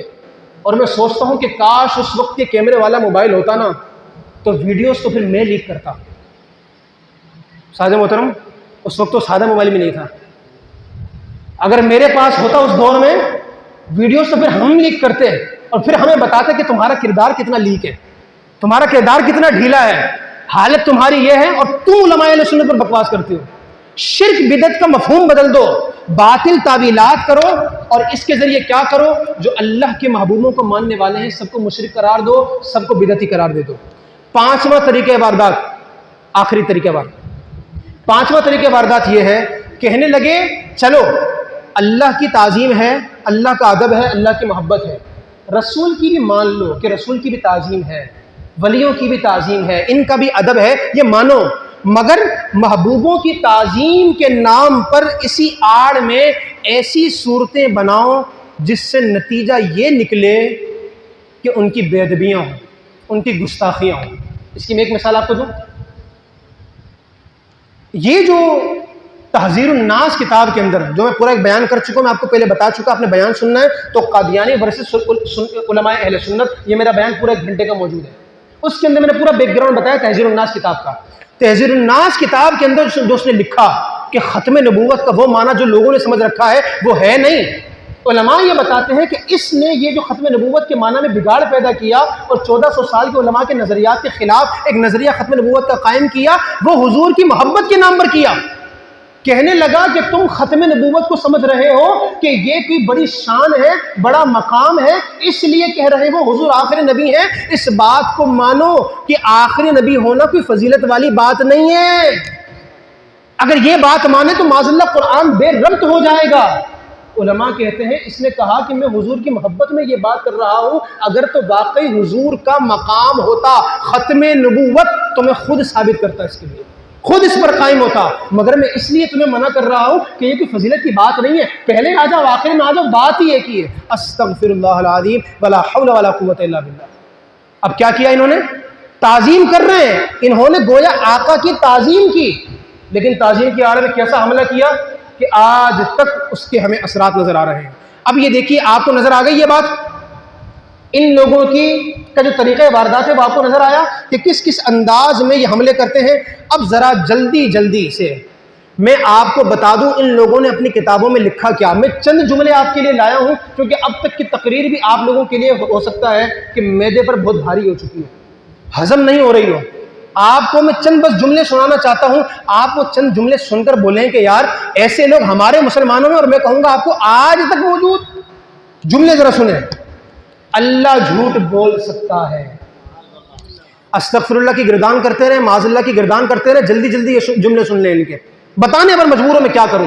یہ محفل کا تقدس گوارا تو نہیں کرتا کہ بتایا جائے، مگر آپ کو بتانا ضروری ہے۔ کیوں؟ ہم سے آ کے پوچھتے ہیں علامہ صاحب نماز تو پڑھتے ہیں، علامہ صاحب حدیث تو وہی بیان کرتے ہیں، توجہ ہے آپ سب کی، علامہ صاحب وہی قرآن کی تفسیر ہے، وہی حدیث کی تشریح ہے، تو علامہ صاحب آپ ان کے بارے میں ایسا سخت بات کیوں کرتے ہیں؟ ہماری طرح ہی تو ہیں، ہماری طرح مذہبی حلیہ تو ہے، تو علامہ صاحب ان کے بارے میں ایسی باتیں کیوں؟ میں آپ کو بتانا چاہتا ہوں ان عبارتوں کی وجہ سے، ایسا کچھ لکھنے کے بعد اس پر یہ دعویٰ کہ ہم مسلمان ہیں، نعوذ باللہ۔ اب سنیے گا، اللہ جھوٹ بول سکتا ہے، بلکہ ایک جگہ اگر لکھا کہ اللہ جھوٹ بول چکا، اور ساتھ یہ بھی لکھا کہ اگر کوئی بندہ یہ جملہ کہے کہ اللہ نے جھوٹ بولا ہے یا اللہ جھوٹ بول چکا ہے تو اس کو فاسق بھی نہیں کہہ سکتے، گمراہ بھی نہیں کہہ سکتے۔ ہمارے پاس عبارتیں موجود، پوری کتابیں موجود ہمارے پاس، اسی میں موجود ہے جو میرے پاس میں آپ کے سامنے لے کر بیٹھا ہوں، آپ کو اصل کتابیں بھی دکھائی جا سکتی ہیں۔ کیا کہا؟ اللہ جھوٹ بول سکتا ہے بلکہ جھوٹ بول چکا۔ انہوں نے کیے قرآن کے ترجمے، ہم جو اعلیٰ حضرت امام اہل سنت کے ترجمے کو زیادہ فوکس کرتے ہیں نا، کنز الایمان پڑھو، کنز الایمان پڑھو، اس کی وجہ یہ نہیں کہ وہ اعلیٰ حضرت کا ترجمہ ہے، اس کی وجہ یہ ہے کہ وہ قرآن کا ترجمہ ہے۔ ہاں سمجھیں ذرا اس بات کو، وہ اعلیٰ حضرت کا ترجمہ نہیں، قرآن کا ترجمہ ہے، بلکہ میں کہوں گا قرآن کی ترجمانی ہے۔ جو رب آپ سے کہنا چاہتا ہے، اگر اردو میں آپ نے سننا ہے تو کنز الایمان پڑھیں۔ انہوں نے قرآن کے ترجمے کیے اور کیا لکھا؟ واللہ خیر الماکرین۔ اس سے پہلے لکھا وَمَكَرُوا وَمَكَرَ اللَّهُ، اللہ معاذ اللہ چالے چلنے والا ہے، اللہ مکر کرنے والا ہے، مکر کرنے والا۔ آپ کسی بندے کے بارے میں کہیں یار بڑا مکار آدمی ہے، تو یہ اس کی عزت ہے کہ بےزتی ہے؟ قرآن کے ترجمے میں لکھ رہے ہیں اللہ مکار ہے، اللہ چالے چلنے والا ہے۔ اور پھر اتنا ہی نہیں، اپنے قرآن کے ترجمے میں لکھا کہ معاذ اللہ نبی کریم صلی اللہ علیہ وسلم گمراہ ہیں۔ وَوَجَدَكَ ضَالًّا، سورۃ الضحیٰ کا ترجمہ کیا کر رہے ہیں؟ اللہ کے محبوب کیا ہیں؟ گمراہ ہیں۔ یہ ان کے ترجمے قرآن میں لکھا ہوا۔ آگے لکھتے ہیں کہ اللہ کو ہمارے کاموں کا پہلے سے پتہ نہیں ہوتا، ہم جب کام کرتے ہیں پھر اللہ کو پتہ چلتا ہے۔ استغفر اللہ۔ پھر کہتے ہیں شیطان کا علم حضور سے زیادہ ہے۔ یہ وجہ ہے کہ جب ان کے ہاں پہ لوٹے لے کے پہنچ جاتا ہے نا، اس کو 24 گھنٹے، تینوں دن، 40 دن، 4 دن بالکل یہی سوچتے رہتے ہیں، شیطان شیطان شیطان۔ ابے توان کیا لگا کے رکھا ہے؟ شیطان کے مقام بتا رہا ہے، خدا کا مقام بتا اور مصطفیٰ کا مقام بتا۔ شیطان ان کے آگے کیا بیچتا ہے؟ شیطان کی پاور بتاتے ہیں۔ اور پھر لکھ دیا نا کتابوں میں، باپ جو ٹھہرا ان کا کیا لکھا؟ شیطان کو حضور سے زیادہ علم ہے۔ پھر کہا بلکہ جو شیطان جتنا علم بھی حضور کے لیے ثابت کر دے وہ مشرک ہے۔ اللہ کے علم کے مقابلے میں شیطان کے علم کی باتیں کریں گے، مگر شیطان کے علم کے برابر بھی اگر آپ نے مصطفیٰ کا علم بتا دیا تو کیا کہیں گے؟ وہ علم برابر بتانے والا بھی کیا ہے؟ مشرک ہے معاذ اللہ۔ پھر کہہ رہے ہیں حضور کو نہ اپنے انجام کا پتہ ہے نہ دیوار کے پیچھے کا پتہ ہے۔ استاذ محترم، صرف اتنا جملہ کہوں گا کہ یہ محفل اس کا وہ رنگ نہیں ہے، ورنہ الحمدللہ ہم کو ان کے گھر کی دیوار کے اندر کا بھی پتہ ہے۔ بات سمجھ میں آئی ہے میری؟ کمروں کی دیوار کے اندر کا بھی پتہ ہے، مگر یہ محفل کا رنگ نہیں ہے۔ یار آپ دیکھیں نا کہ آپ کہیں گے کہ یار آپ کیسی بات کر رہے ہیں؟ یہ اچھی بات ہے، جو خدا کا نہیں، مصطفیٰ کا نہیں، اس کی کس بات کی عزت؟ یہ جو انسانیت کی جو آج ہمیں ایک لولی پاپ دیا جا رہا ہے نا، ہیومینٹی کا، انسانیت کا احترام کرو۔ انسانیت کا احترام نہیں، مسلمان ہونے کا احترام ہے، اسلام کا احترام ہے۔ اللہ قرآن میں فرما رہا ہے وَلِلَّهِ الْعِزَّةُ وَلِرَسُولِهِ وَلِلْمُؤْمِنِينَ، عزت ہوگی خدا کی ہوگی، مصطفیٰ کی ہوگی، مسلمانوں کی ہوگی۔ اور ایسا عقیدہ رکھنے والا مسلمان ہے؟ بتائیں مسلمان ہے؟ جب ہے نہیں تو پھر عزت کس بات کی؟ تو عزت نہیں ہے۔ آپ کہیں گے کافروں کی بھی عزت نہیں کرتے آپ؟ دین میں تو حقوق ہیں۔ میں نے کہا حقوق ہے بیٹا، عزت نہیں ہے۔ سمجھیں اس بات کو، حقوق میں عزت میں بڑا فرق ہوتا ہے، بڑا فرق ہوتا ہے۔ علماء نے اس کی مثال یوں لکھی، باقاعدہ ہماری کتابوں میں لکھا ہے کہ اگر کوئی کافر پیاس سے مر رہا ہے، اسی کے برابر میں کوئی کتا ہے وہ بھی پیاس سے مر رہا ہے، اور آپ کے پاس صرف اتنا پانی ہے، یا تو کتے کو پلا دو یا کافر کو پلا دو۔ کس کو پلاؤ گے؟ یہ انسانیت والے تو یقیناً انسان کافر کو پلائیں گے۔ ہمارے علماء نے کہا اس کتے کو بچا لو، کافر کو مرنے دو۔ سمجھ آئیے؟ ہمارے ہاں جو آپ کو انسانیت پلائی جا رہی ہے وہ عجیب ہی رنگ والی انسانیت ہے، وہ انسانیت نہیں ہے کہ جو قرآن بتاتا ہے، مصطفیٰ بتاتے ہیں. سمجھ آئی آپ کو بات؟ پھر کہنے لگے جتنا علم غیب حضور کو ہے اتنا تو ہر بچے کو ہے.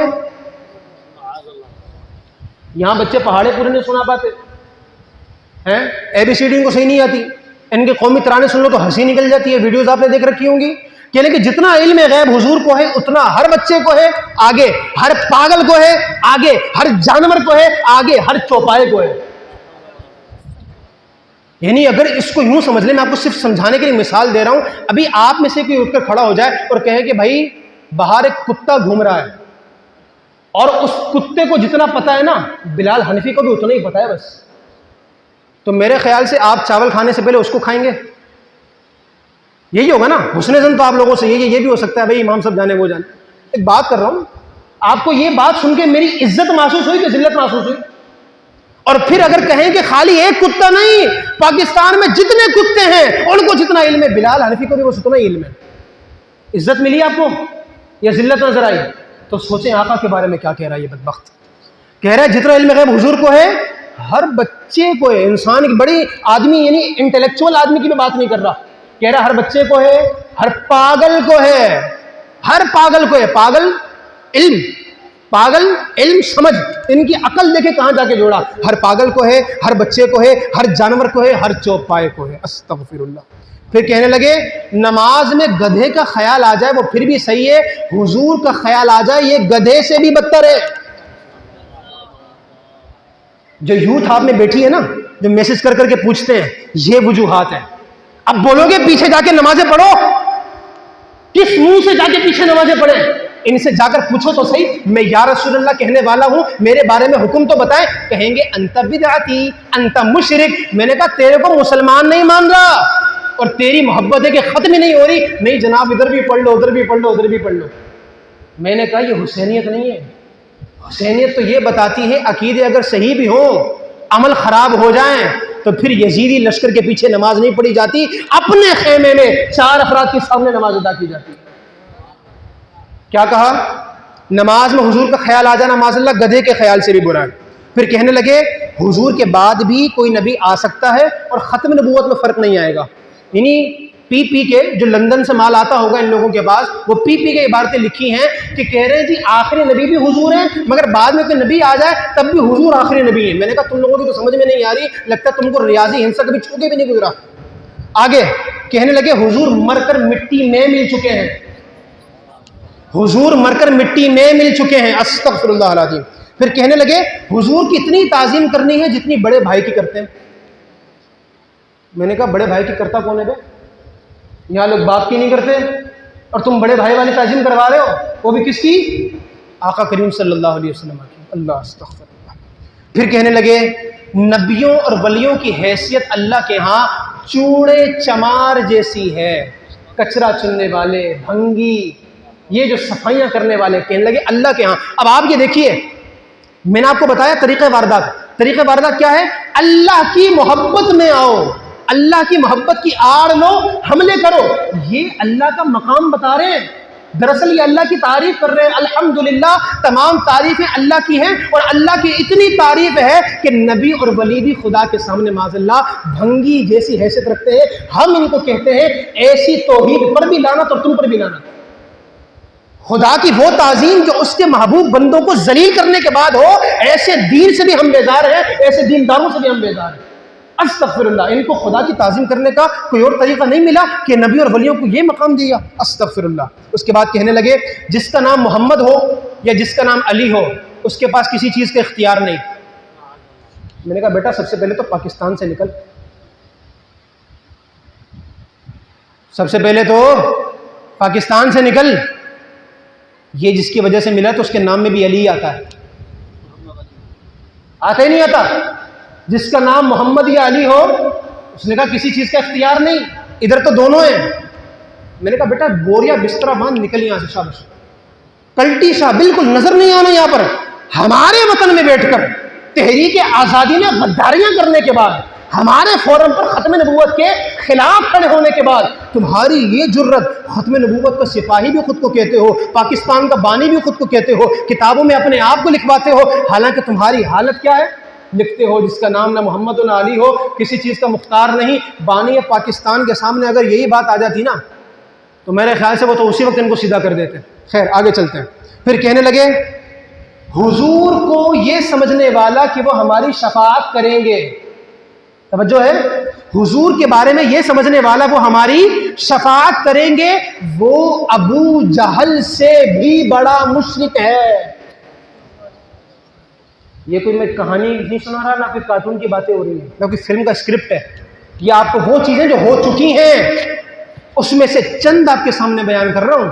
کہا کہ اگر حضور کو اپنا شفیع سمجھا، انت شفیعنا یا رسول اللہ، ہم تو آج بھی گج بج کے کہتے ہیں کہ انت شفیعنا یا رسول اللہ، یا رسول اللہ آپ ہماری شفاعت فرمانے والے ہیں۔ تو کہنے لگے کہ جو حضور کو شفیع سمجھے ابو جہل سے بھی بڑا مشرک ہے۔ اور آخری پوائنٹ جو میں نے لکھا ہوا ہے موقع کی مناسبت سے اٹھایا میں نے، کہنے لگے میلاد ایسے ہی ہے جیسے ہندو لوگ اپنے بھگوان کا جنم دن مناتے ہیں۔ ہندوؤں کا ایک اوتار ہے شری کرشن، جسے کنہیا بھی کہتے ہیں، کانا بھی کہتے ہیں، شری کرشن بھی کہتے ہیں، کنہیا بھی کہتے ہیں، کانا بھی کہتے ہیں، اور اس کا باقاعدہ جنم دن منایا جاتا ہے۔ تو کہنے لگے جس طرح ہندو اپنے شری کرشن کا جنم دن مناتے ہیں تو میلاد منانا بالکل ایسا ہی ہے، اور جو میلاد منائے وہ ہندوؤں سے بھی بڑا مشرک ہے۔ یعنی ان لوگوں کی تان دیکھیں کہ ان کو ہندوؤں سے پھر محبت ہے، مشرکوں سے پھر محبت ہے، بدعتیوں سے پھر محبت ہے، مگر جو اللہ کے محبوبوں کے ماننے والے ہیں ان کو یہ لوگ بیونڈ دا لمٹس لے کے جاتے ہیں اور بالکل ایسے مقام پہ لا کر کھڑا کر دیتے ہیں کہ جہاں پر کچھ باقی نہیں بچتا۔ دس از دا ہسٹری جنٹلمین، یہ ہے وہ پوری تاریخ جو نجد سے چلتی ہے، لندن سے چلتی ہے، اور آ کر ایک دریا جس کا ہوتا ہے اور جس کے ثمرات اور نتائج یہ آپ کے سامنے ہے۔ یہ کیا گیا ہماری نسلوں کے ساتھ، یہ کیا گیا ہمارے آباء و اجداد کے ساتھ۔ یہ وہ کتابیں ہیں جو باقاعدہ لکھی گئی، یہ کسی کی تقریر کے نقطے نہیں اٹھائے ہوئے، میں نے چھپی ہوئی کتابوں کے نقطے اٹھائے ہوئے ہیں۔ ایک بار کتاب چھپ جائے نا تو چھپتی نہیں ہے۔ ان لوگوں نے چھپنے کے بعد چھپائی بہت، مگر ہمارے علماء نے آج تک رکھی ہوئی ہے۔ کتاب چھپی ہے اور ہم اس کو چھاپتے ہیں اور بتاتے ہیں لوگوں کو، ان لوگوں نے یہ ساری کتاب لکھی۔ اب میں آپ کو بتانا چاہتا ہوں 1703 میں عبد الوہاب نجدی کا بیٹا، 1779 میں دہلوی، 1826 میں تقویت الایمان، 1870 کے اندر ان کا پھر لندن میں اجلاس، 1872 کے اندر کتاب تحذیر الناس کا آنا، اور میں آپ کو بتا دوں 1839 کے اندر قادیانی کا پیدا ہونا، اور میرے اعلیٰ حضرت کب پیدا ہوئے؟ اعلیٰ حضرت پیدا ہوئے 1856 کے اندر۔ 1856 میں تحریک آزادی جو 1857 کی تھی اس سے ایک سال پہلے میرے اعلیٰ حضرت اس دنیا میں پیدا ہوئے۔ آپ کو بتاتا چلوں ہر فرعون کے لیے خدا موسیٰ بھیجتا ہے، عاشقان رسول، ہر فرعون کے لیے خدا موسیٰ بھیجتا ہے۔ جب میرے آقا کی امت، محبوب امت، خیر امت کے اندر ایسے ایسے فتنوں نے جنم لیا کہ جو کفر کے ساتھ مل کر، انگریزوں کے ساتھ مل کر، مسلمان علماء کو خرید کر ایسی کتابیں لکھوا کر، چھپوا کر، بلکہ مفت بٹوا کر ہمارے علماء کے اور ہمارے لوگوں کے ایمان پر حملہ کر رہے تھے، اللہ نے اس سرزمین پر آقا احمد کی رضا کو احمد رضا بنا کر متحدہ ہندوستان میں مبعوث فرمایا، اعلیٰ حضرت کو بھیجا یہاں پر۔ اور اعلیٰ حضرت جب 1856 میں پیدا ہوئے، یہ وہ زمانہ ہے جس میں یہ ساری کتابیں لکھی جا چکی تھی، یہ وہ زمانہ ہے جس کے اندر یہ فتنے بالکل اپنی پیک پر تھے۔ اور اعلیٰ حضرت میں آپ کو بتاؤں، اعلیٰ حضرت کو پتا تھا فتنے بہت زیادہ ہیں، جلدی جلدی پڑھنا پڑے گا۔ 14 سال میں میرے آقا اعلیٰ حضرت پورے مفتی تھے، پورے مفتی۔ یہاں لوگوں کے حفظ کمپلیٹ نہیں ہوتے، لوگ درس نظامی میں آتے ہیں، 25 سال عمریں ہوتی ہیں ان کی، پڑھنا شروع کرتے ہیں۔ میرا رضا 14 سال کی عمر میں مفتی بنا ہوا تھا، 14 سال کی عمر کے اندر مفتی بنا ہوا تھا۔ اور پھر جب 14 سال میں بڑا جلدی پڑھ کے مفتی بنے، اور پھر علوم کون سے پڑھے تو چند علم، مگر بات یہ ہے جو مصطفیٰ کے قدموں سے خیرات مانگتا ہے پھر اللہ اسے احمد رضا بناتا ہے۔ کیا عرض کی؟ نبی رحمت، شفیع امت، رضا باللہ ہو عنایت، اسے بھی ان خلعتوں سے حصہ جو خاص رحمت کے بعد بٹے تھے۔ میرے آقا فرماتے ہیں معراج کی رات اللہ کی میرے سے جب ملاقات ہوئی، اللہ نے میرے سینے میں اپنا دست اقدس رکھا، فرمایا ہر چیز میرے لیے واضح ہو گئی، ہر چیز مجھے پتہ چل گئی۔ اعلیٰ حضرت نے جب مصطفیٰ سے وہ والی خیرات مانگی، اللہ نے وہ خیرات بھر بھر کے عطا فرمائی، اور جسے دیا اللہ نے اس کو احمد رضا بنا دیا۔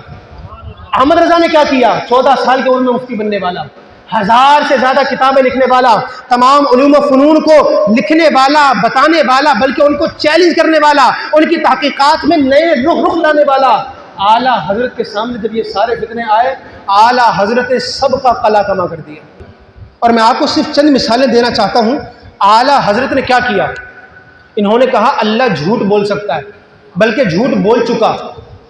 اعلیٰ حضرت نے کہا اللہ جھوٹ نہیں بول سکتا، جھوٹ تحت قدرت باری تعالی، اللہ کی قدرت میں شامل نہیں ہے۔ تو پھر ان کے پاس سوال تو تیار تھا نا، 2 دھاری تلوار لے کے چل رہے تھے۔ اچھا احمد رضا پھر یہ بتا، جب اللہ جھوٹ پر قادر نہیں ہے تو پھر قدرت کامل کیسے ہوئی؟ اعلیٰ حضرت نے کہا تم تو بیوقوف ہو، یہی بات تو سمجھ نہ آئی۔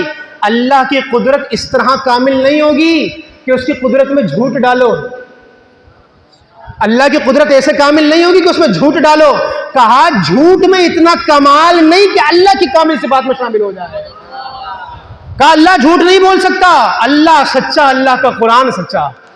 آپ سوچیں یہ کیسا حملہ تھا؟ قرآن ختم ہو جاتا، دین کی بنیاد گر کے رہ جاتی، کیونکہ قرآن کی پھر ہر آیت کے بارے میں یہ بندہ کہہ سکتا تھا نا، ہو سکتا ہے معاذ اللہ خدا نے یہ بات جھوٹ بولی ہو۔ اعلیٰ حضرت نے کہا نہیں، قرآن یا اللہ کی کوئی بات بدلتی نہیں ہے، جھوٹ نہیں ہو سکتی۔ اور پھر جب انہوں نے ترجمے کیے اللہ چالے چلتا ہے، اعلیٰ حضرت نے کہا ظالموں ترجمے ایسے نہیں ہوتے، خدا کو دیکھو، اللہ چالے نہیں چلتا، اللہ خفیہ تدبیر فرماتا ہے۔ اور کہا تم نے آقا کے بارے میں لکھ ڈالا ووجدک ضالا، تم گمراہ تھے تو اللہ نے تم کو ہدایت دی۔ کہا آقا گمراہ ہو ہی نہیں سکتے، آقا تو اللہ کے محبوب ہیں۔ اللہ تو یہ کہنا چاہتا ہے محبوب جب ہم نے یہ دیکھا کہ تم ہمیں بڑھ چڑھ کے چاہتے ہو، ہماری محبت میں ہم پر فدا ہو، وارفتہ ہو، تو ہم نے تمہاری اپنی ذات سے کامل محبت کی وجہ سے تمہیں مقام محمود عطا فرمایا۔ تم ہماری تعریف بیان کرنے والے ہو، قیامت میں جب سب جمع ہوں گے سب مل کر تمہاری تعریف بیان کریں گے۔ کیوں؟ فقط اتنا سبب ہے انعقاد بزم محشر کا کہ ان کی شان محبوبی دکھائی جانے والی ہے۔ اور جب انہوں نے میرے آقا کریم صلی اللہ علیہ وسلم کے علم غیب پر اعتراضات شروع کیے اور کہا کہ دیوار کے پیچھے کا نہیں پتا، اپنے انجام کا نہیں پتا، میرے آقا اعلیٰ حضرت جب گئے عرب شریف، وہاں کے علماء نے وہ عبارتیں سامنے رکھیں اور کہا کہ تمہاری سرزمین میں یہ باتیں ہوتی ہیں۔ اعلیٰ حضرت نے چند گھنٹوں کے اندر، کتابیں پاس نہیں تھیں، بخار کا عالم تھا، علماء حرمین کی کہنے کی وجہ سے چند گھنٹوں میں کتاب لکھی، نام رکھا الدولۃ المکیہ بالمادۃ الغیبیہ، اور حضور کا ایسا علم ثابت کیا، فرمایا کہ اللہ نے ہمارے آقا کو ایسا علم عطا فرمایا کائنات کا چپا چپا مصطفیٰ کی نگاہوں کے اندر موجود ہے۔ اور میرے آقا کی حدیثیں ان کو نظر نہیں آتی، میرے آقا فرماتے ہیں سن لو مجھے قیامت کا بھی علم ہے، اور سنو قیامت کے قریب جو لوگ دجال سے جہاد کریں گے میں ان کے نام جانتا ہوں، ان کے باپ کے نام جانتا ہوں، اور جن سواریوں پہ سوار ہو کر جہاد کریں گے ان کا کلر بھی مجھے معلوم ہے۔ کہا کہ یار مصطفیٰ کے علم پر تم نے بات کی، دیوار کے پیچھے ہائے ہائے ہائے، اگر مصطفیٰ کو دل میں بٹھا لو تو خدا کی قسم ہر آگے پیچھے کا علم آ جاتا ہے۔ پھر یہی میرے آقا اعلیٰ حضرت تھے، جب ختم نبوت کا انہوں نے عقیدہ دیکھا تو آپ نے پھر لکھا، کہا سب سے اول سب سے آخر، سب سے اول سب سے آخر، ابتدا ہو انتہا ہو، سب سے اول سب سے آخر، ابتدا ہو انتہا ہو، سب تمہاری ہی خبر تھے، تم مؤخر مبتدا ہو۔ جو طلباء ہیں ان کو لطف آیا ہوگا، اور اعلیٰ حضرت لکھنے لگے فتح باب نبوت پہ بے حد درود۔ میرے آقا نے جب مسجد اقصیٰ کے اندر معراج کی رات خطبہ دیا نا، تو آپ نے وہاں پر جو عبارت پڑھی وہ آپ کو سنانا چاہتا ہوں۔ میرے آقا نے انبیاء کے سامنے اپنی تعریف بیان کی۔ میرے آقا نے فرمایا شرح لی صدری، اللہ نے میرا سینہ کھول دیا، ووضع عنی وزری، اللہ نے میرا بوجھ کم کر دیا، ورفع لی ذکری، خدا نے میرا ذکر بلند کر دیا، وجعلنی فاتحا وخاتما، اللہ نے فاتح بھی مجھے بنایا، شروع بھی مجھ سے ہوتا ہے، وخاتمن، اور خاتم بھی مجھے بنایا، ختم بھی مجھ پہ ہوتا ہے۔ اعلی حضرت کہنے لگے فتح باب نبوت پہ بے حد درود، ختم دور رسالت پہ لاکھوں سلام۔ اور کہا کہ یا رسول اللہ آپ کے علم کی کیا بات کی جائے، اور کوئی غیب کیا، اور کوئی غیب کیا، تم سے نہاں ہو بلا، جب نہ خدا ہی چھپا تم پہ کروڑوں درود۔ اللہ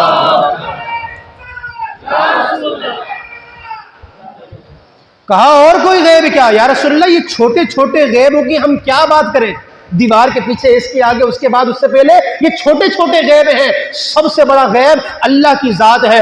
جب خدا آپ سے نہ چھپا اور چھوٹے چھوٹے غیب کیسے چھپ سکتے ہیں، اور کوئی غیب کیا، تم سے نہاں ہو بلا، جب نہ خدا ہی چھپا تم پہ کروڑوں درود۔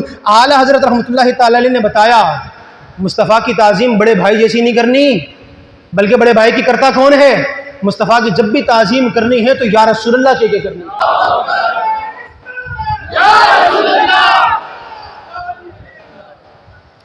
تو کہا کہ جب بھی کہنا یا رسول اللہ کہنا، اور پھر میرے آقا نے کیا کمال بات کی سعادت محترم، سبحان ایسا عشق خدا میں نصیب کر دے۔ کہنے لگے جب خدا نے قرآن میں حضور کو نام لے کر نہیں پکارا، تو کون ہوتا ہے نام لے کے پکارنے والا؟ کہا جب خدا کو یاد کر رہا ہے اللہ فرما رہا ہے طٰہٰ یا ایھا المزمل یا ایھا المدثر والضحیٰ والفجر ولیال عشر قاف ہا یا عین صاد۔ کہا کہ اللہ نام لے رہا، تو کون ہوتا ہے نام لینے والا؟ اور پھر اعلیٰ حضرت کی ایک بات آپ کے علم میں اضافے کے لیے بتا دوں، اعلیٰ حضرت نے کہا جو حضور سے کچھ وظیفے مروی ہیں، حضور نے کچھ وظیفے بتائے ہیں پڑھنے کے لیے، حدیثوں میں موجود ہیں، اور ان حدیثوں میں الفاظ ہیں یا محمد کے۔ کیا الفاظ ہیں؟ یا محمد کے۔ کہا کہ جب بھی حضور کے بتائے ہوئے وہ وظیفے پڑھے جائیں گے تو یا محمد نہیں، اس کے اندر بھی ہم بدل کر یا رسول اللہ پڑھیں گے۔ اب میں لا رہا ہوں بیان کو اختتام کی طرف، لیکن یہ جو آخری منٹ ہے یہ آپ نے اور توجہ سے سننے، انشاءاللہ لطف آئے گا۔ لطف نہ آیا تو پیسے واپس، مگر پہلے پیسے جمع کروانے پڑیں گے۔ لطف آئے گا انشاءاللہ، پیسے نہ دیں انشاءاللہ لطف دیتا ہوں آپ کو میں۔ ان کا ایک جملہ میں نے آپ کو سنایا تھا، وہ کیا؟ میلاد منانا ایسا ہی ہے جیسے ہندو شری کرشن کا مناتے ہیں، کنہیا کا مناتے ہیں، کانا کا مناتے ہیں نا، تو اسی طرح یہ میلاد منانا بھی ہے۔ اور ہندوؤں سے زیادہ بڑھ کر کافر، مشرک اور گمراہ کون ہیں؟ یہ میلاد منانے والے۔ اعلیٰ حضرت رحمۃ اللہ تعالی علیہ کے دور میں ایک اشتہار چھپا، اس اشتہار میں انہوں نے لکھا کہ تم لوگ میلاد ثابت کر دو، میلاد منانا ثابت کر دو، تم کو اتنا اتنا انعام دیں گے۔ اس دور میں چند روپے کا انہوں نے انعام رکھا، اور میں آپ کو بتا دوں اعلیٰ حضرت کے دور میں روپے کی ویلیو کیا تھی، قدر کیا تھی، تاکہ آپ کو اندازہ ہو آج کے دور میں کتنے پیسے بنیں گے۔ اعلیٰ حضرت کے دور میں جس شخص کے پاس 56 روپے ہوں اس پر زکوٰۃ فرض ہوتی تھی۔ کتنے ہوں؟ 56 روپے، یعنی آپ جتنے بیٹھے سب پہ ہوتی، اور پتہ نہیں کتنی زیادہ ہوتی، خالی 56 روپے تھوڑی ہیں، کتنے 56 روپے پتہ نہیں ہیں۔ اس دور میں 56 روپے یعنی آج کے تقریباً 1,30,000 روپے، 56 روپے اس دور کا، آج کے دور کا 1,30,000 روپیہ۔ انہوں نے اشتہار چھاپا میلاد منانا ثابت کر دو تو پھر اتنے اتنے روپے انعام دیں گے۔ اعلیٰ حضرت کو کسی نے اشتہار بھیجا، کہا کہ جی اب تو انعام کی بھی بات رکھ دی ہے انہوں نے، بڑے کانفیڈنٹ لگ رہے ہیں، تو جناب بتائیں میلاد منائیں نہیں منائیں، اور یہ تو ایسی ایسی باتیں کرتے ہیں میلاد کے بارے میں۔ اعلیٰ حضرت نے اس کا جواب دینا شروع کیا۔ اعلیٰ حضرت نے کہا ان بد مذہبوں کو میری طرف سے 200 روپے انعام۔ کتنے؟ 200 روپے۔ انہوں نے سارے انعامات کی رقم ملا کر 100 روپے مقرر کی تھی۔ اعلیٰ حضرت نے کہا تم سب کو میں 200 روپے دوں گا، یعنی آج کے وقت کے مطابق 4 لاکھ سے بھی زیادہ۔ اعلیٰ حضرت نے کہا 200 روپے انعام۔ کس بات پر؟ اعلیٰ حضرت نے کہا اللہ فرما رہا ہے۔ اب ذرا توجہ سے سنیے گا، آپ لوگوں کو بھی تھوڑا سا میں کچھ دے دوں نا بھائی، جب کچھ لوگ نکلیں گے تو کچھ کچلنا بھی، کچل کے آگے بھی تو بڑھنا ہوتا ہے نا، نہیں بڑھنا ہوتا، مزہ خراب نہیں کرنا۔ علامہ صاحب فلاں یوں کہہ رہا ہے، فلاں یوں کہہ رہا ہے، وہ جو مرضی کہتا رہے، بھائی ہم نے میلاد منانا ہے، کسی کے کہنے سے نہیں منائیں گے، کسی کے جھانسوں میں آ کر میلاد سے بھاگ نہیں جائیں گے۔ میلاد ہم منائیں گے کیونکہ ہماری ولادت مصطفیٰ کی وجہ سے ہوئی ہے۔ ہم چراغاں کریں گے کیونکہ ساری کائنات کا چراغاں مصطفیٰ کے قدموں کا صدقہ ہے۔ ہم جلوس نکالیں گے کیونکہ صحابہ نے جلوس نکالا تھا، اور ہم یا رسول اللہ کے نعرے لگائیں گے کیونکہ صحابہ نے نعرے لگائے تھے۔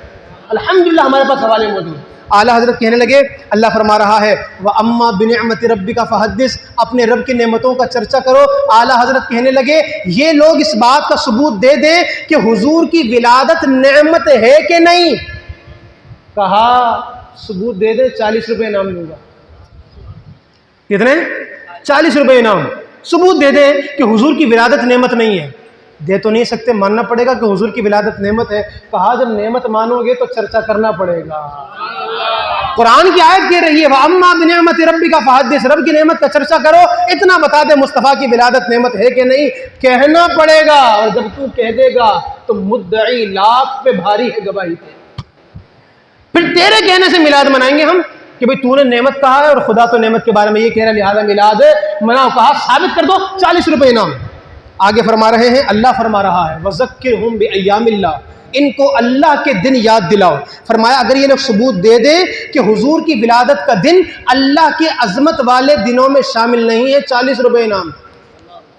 ثابت کر دو کہ حضور کی ولادت کا دن اللہ کے عظمت والے دنوں میں شامل نہیں ہے۔ اگر شامل کرو گے تو آیت کی وجہ سے میلاد منانا پڑے گا۔ پھر اعلیٰ حضرت نے لکھا اللہ اکبر، اعلیٰ حضرت نے فرمایا کہ آپ نے آیت مبارکہ پڑھی قُلْ بِفَضْلِ اللَّهِ وَبِرَحْمَتِهِ فَبِذَلِكَ فَلْيَفْرَحُوا، کہ اللہ کے فضل اور اس کی رحمت پر مسلمانوں کو چاہیے کہ خوشیاں منائیں۔ کہا کہ یہ ثبوت دے دیں حضور نہ اللہ کا فضل ہے نہ اللہ کا رحمت ہے، میلاد منانا بھی چھوڑ دیں گے، 40 روپے انعام بھی دیں گے۔ اور اگر یہ کہتے ہیں کہ نہیں حضور اللہ کا فضل ہے، حضور اللہ کی رحمت ہے، تو پھر آیت کی وجہ سے میلاد منانا پڑے گا۔ اور پھر کہا کہ وَمَا آتَاكُمُ الرَّسُولُ فَخُذُوهُ وَمَا نَهَاكُمْ عَنْهُ فَانْتَهُوا، قرآن کہہ رہا ہے جو محبوب دے وہ لے لو، جس سے روکے رک جاؤ۔ آقا اعلیٰ حضرت فرماتے ہیں یہ لوگ یہ ثبوت دے دیں کہ قرآن میں یا حدیث میں کہیں پر بھی میلاد سے روکا گیا ہے، ہم بھی رک جائیں گے اور 40 روپے انعام پیش کریں گے۔ تو کہا کہ یہ ساری رقم ملا کر بنتی ہے 200 روپے، اور ہم 200 روپے ان کو انعام دیں گے اگر یہ ثابت کر دے نہ حضور اللہ کا فضل ہے، نہ حضور اللہ کی رحمت ہے، نہ حضور اللہ کی نعمت ہے، نہ حضور کی ولادت کا دن اعلیٰ اور عظمت والے دنوں میں شامل ہے۔ ہم پیسے بھی دیں گے، میلاد منانا بھی چھوڑ دیں گے، مگر یہ مر کر بھی ثابت نہیں کر سکتے، لہذا مانو قرآن کہہ رہا ہے کہ مصطفیٰ کا میلاد گدوج کے مناؤ۔ آج تک اشتہار کا جواب نہیں آیا، آج تک اس اشتہار کا۔ کسی کو چاہیے ہو تو فتاوی رضویہ کے اندر آج بھی یہ موجود ہے۔ اور پھر اعلیٰ حضرت رحمۃ اللہ تعالی علیہ کے ساتھ ہوا کیا، میں آپ کو صحیح بتاؤں، بیان کا میں کنکلوژن نکال رہا ہوں بس۔ اعلیٰ حضرت بیسیکلی مظلوم مجدد ہیں۔ کیا ہیں؟ مظلوم مجدد۔ دین میں نئی باتیں داخل کی تھیں دہلوی اینڈ کمپنی نے، وہ ساشے پیک میں جو اس متحدہ ہندوستان میں پنپتے رہے، ان لوگوں نے دین میں ڈالی نئی باتیں، دین میں ڈالی بدعات، دین کے کفر و شرک کے معیار کو بدلا، باتوں کو بدلا، نئے عقیدے کہ جن کی مثال پوری امت میں نظر نہیں آتی تھی وہ پیدا کیے، لوگوں کو گمراہ کرنے کی کوشش کی۔ اعلیٰ حضرت نے کیا کیا؟ کچھ نیا نہیں کیا۔ اعلیٰ حضرت نے کہا یہ قرآن پر گرد ڈالنے والے، حدیث کو آلودہ کرنے والے، یہ احمد الرسول اللہ کا غلام احمد رضا متحدہ ہندوستان میں ان کا غلام بن کر آیا ہے، یہ گرد ہٹا کر، آلودگی ہٹا کر تم کو دکھاتا ہے یہ سچا قرآن ہے، یہ سچی حدیث ہے۔ قرآن میں یہ لکھا ہے، حدیث میں یہ لکھا ہے، امت کے علماء نے یہ لکھا ہے، صحابہ نے یہ بتایا ہے۔ تو جس نے بدعتوں کا رد کیا اس کو بدعتی قرار دے دیا، جس نے کفر کا رد کیا اس کو کہا کہ یہ کفر کی مشینیں چلانے والا ہے۔ اور میں آپ کو بتاؤں جن لوگوں نے یہ عبارتیں لکھی، مجھے آپ سب بتائیں ایسی عبارتیں کہنے والا مسلمان ہے؟ مسلمان ہے؟ مسلمان ہے؟ آپ فٹافٹ جملے میں آپ نے ایسے کہہ دیا، گھنٹہ نہیں لگایا، آپ نے منٹ پورا نہیں لگایا۔ اعلیٰ حضرت نے ان لوگوں پر کفر کا فتویٰ لگانے کے لیے 8 سال انتظار کیا۔ یہ کہتے ہیں اعلیٰ حضرت کفر کی مشین تھے، ابے 8 سال تک اس زمانے میں خط لکھ لکھ کے کسی کو سمجھانا، ابے ظالم یہ کیا لکھ دیا تو نے؟ مصطفیٰ کا مقام پہچان، اللہ کی محبوبوں کا مقام پہچان، خدا کے شان میں تو نے یہ کیا لکھ دیا؟ یہ اللہ کا مقام نہیں، مصطفیٰ کا مقام نہیں، محبوبوں کا مقام نہیں۔ 8 سال تک سمجھاتے رہے۔ آج کے دور میں ہے کسی کے اندر اتنی ضرورت؟ اتنی بہادری کہ کسی کو سمجھانے کے لیے 8 سال لگائے اور اس کو اسلام کے دامن میں کھینچنے کے لیے کوششیں کرتا رہے. ارے میرا اعلیٰ حضرت مصلح امت تھا اور اعلیٰ حضرت چاہتے تھے یہ عبارتیں لکھنے والے سب توبہ کریں, اسلام کے دامن میں آ جائیں, مصطفیٰ کے سچے غلام بن جائیں, کیونکہ اعلیٰ حضرت کی ذاتی دشمنی کسی کے ساتھ نہیں تھی. اعلیٰ حضرت کا اختلاف تھا تو ایمان پر تھا اور ضروریات دین پر تھا. آج کچھ لوگ شیخ الاسلام بنے پھرتے ہیں, ادارے بنا لیے, وہ ادارے میں بیٹھے لوگ 40 جلدوں میں 15 جلدوں میں کتابیں چھاپتے رہتے ہیں اور وہ اپنے نام کے ساتھ لگاتا رہتا ہے, میں نے یہ لکھ دیا, میں نے یہ لکھ دیا, میں نے یہ لکھ دیا ہے. گولیاں کھا کے سونے والا شیخ فی الاسلام, شیخ فی القرآن, وہ یہ باتیں کرتا ہے اور کہتا ہے کہ یہ جو اختلافات ہیں نا ان لوگوں میں, سنیوں میں اور داؤ میں, داؤ سمجھے کہ نہیں سمجھے, جو شروع سے موجود ہیں ذہنی طور پر بھی موجود ہیں وہ داؤ تک پہنچ گئے ہوں گے. کہا یہ جو سنیوں اور داؤ میں اختلاف ہے نا یہ فروعی اختلافات ہیں, ایمان کی بات نہیں ہے, کفر کی بات نہیں ہے, شرک کی بات نہیں ہے, ضروریات دین کی بات نہیں ہے. اس طرح وہ کیا کرنا چاہتا ہے, اتحاد امت کا چورن چیخ چیخ کے ایسے ہل ہل کے لوگوں کو بتاتا ہے کہ جناب یہ لو یہ لو یہ لو, اتحاد امت کی چورن بیچتا ہے, مختلف مذاہب کو ملاتا ہے, مسالک کو ملاتا ہے, بھائی بھائی بنانے کی باتیں کرتا ہے اور کہتا ہے کہ ان لوگوں نے خالی کفر کی مشینیں چلا رکھی ہیں. مجھے یہ بتا جو عبارتیں میں نے پڑھ کے سنائیں یہ ذاتی اختلافات تھے یا ایمان والے اختلافات تھے؟ یہ کفر و شرک کی باتیں تھی کہ نہیں, ضروریات دین سے تعلق تھا کہ نہیں؟ تو اعلیٰ حضرت نے کیا کیا, اعلیٰ حضرت مظلوم مفکر ہیں, مصلح امت ہیں, امت نے جن کی قدر نہیں کی. میں آپ کو بتانا چاہتا ہوں اس سب کانٹیننٹ کے اندر آج جتنی میلاد کی بہار ہے سب احمد رضا کے قدموں پہ سکتا ہے. آج اگر سنیت پنپ رہی ہے تو صحرا امام احمد رضا کے سر پہ سجایا جانا چاہیے, اور ہم کہنے پر مجبور ہیں تو نے باطل کو مٹایا اے امام احمد رضا, دین کا ڈنکا بجایا اے امام احمد رضا, دور باطل اور دلالت ہند میں تھا جس گھڑی تو مجدد بن کے آیا اے امام احمد رضا. اور آخر میں آپ کو بتاتا چلوں اعلیٰ حضرت نے 8 سال انتظار کرنے کے بعد پھر ان پر فتویٰ دیا کہ مفتی کی ذمہ داری ہے فتویٰ دینا, بھائی لوگوں کو بچانا. مفتی یہ نہیں کر سکتا آگ لگی ہے بیٹھ کے دیکھتے رہو. اچھا میں آپ کی ایک اور بات کا بھی جواب دے دوں, اگر آپ نے اتنا وقت تھوڑا مجھے دے دیا تھوڑا سا اور بھی دے دیں.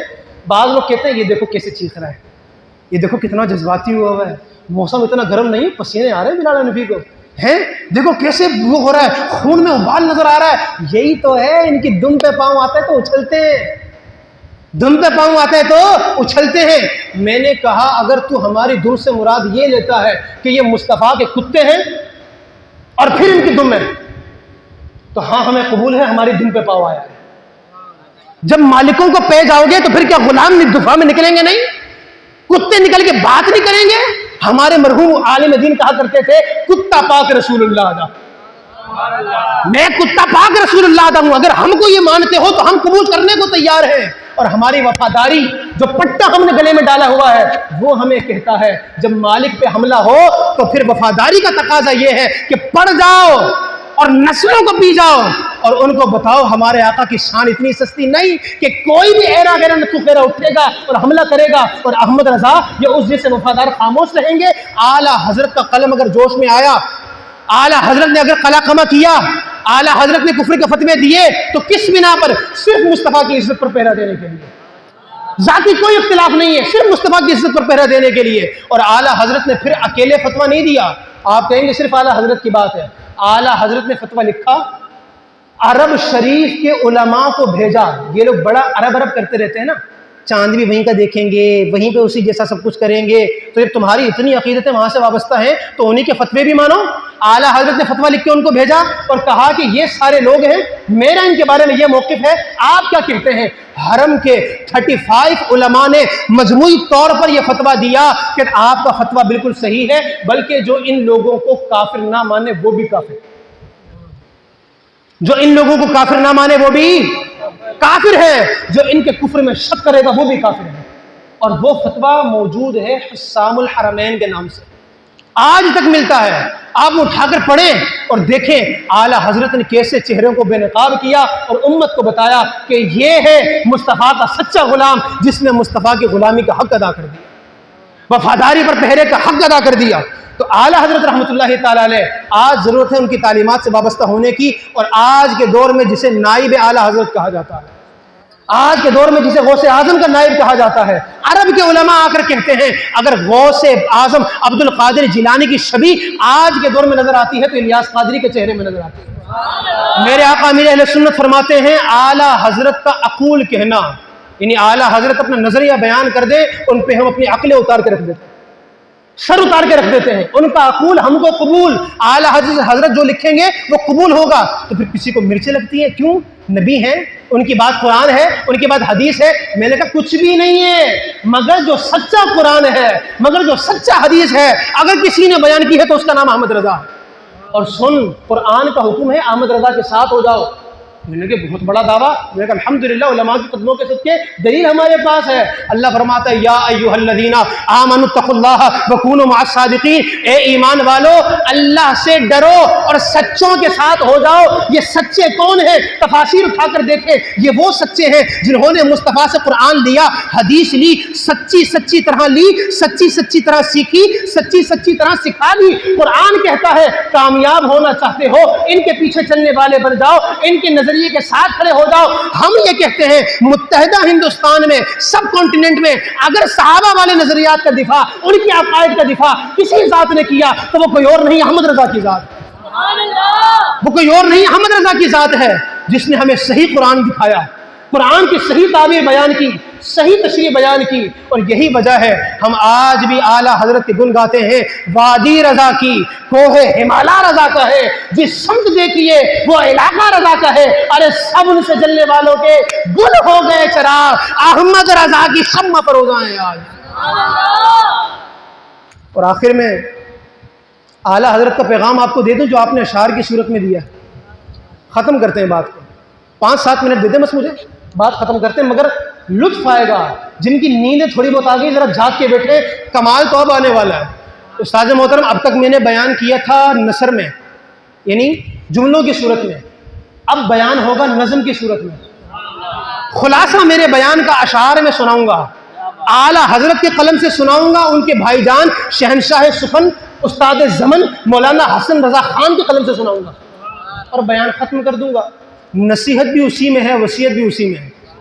پہلے اعلیٰ حضرت، سبحان اللہ، اعلیٰ حضرت کہتے ہیں ہم نے کیا کرنا ہے، سنیو ہم نے کیا کرنا ہے. اعلیٰ حضرت کہتے ہیں دشمن احمد پہ شدت کیجئے، دشمن احمد پہ شدت کیجئے، ملحدوں کی کیا مروت کیجئے.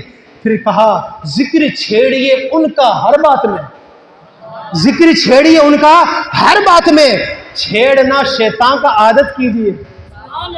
ذکر ان کا چھیڑیے ہر بات میں، چھیڑنا شیطان کا عادت کیجئے. مثل فارس زلزلے ہو نجد میں، حدیث یاد ہے جو شروع بیان سے بیٹھے ہوئے ہیں، مثل فارس زلزلے ہو نجد میں، ذکر آیات ولادت کیجئے. پھر فرمایا غیظ میں جل جائیں، غصے میں جل جائیں بے دینوں کے دل، یا رسول اللہ کی کثرت کیجئے، یا رسول اللہ کی کثرت کیجئے، یا رسول اللہ کی کثرت کیجئے. نعرہ رسالت، نعرہ رسالت، نعرہ رسالت. کہا غیظ میں جل جائیں بے دینوں کے دل، یا رسول اللہ کی کثرت کیجئے.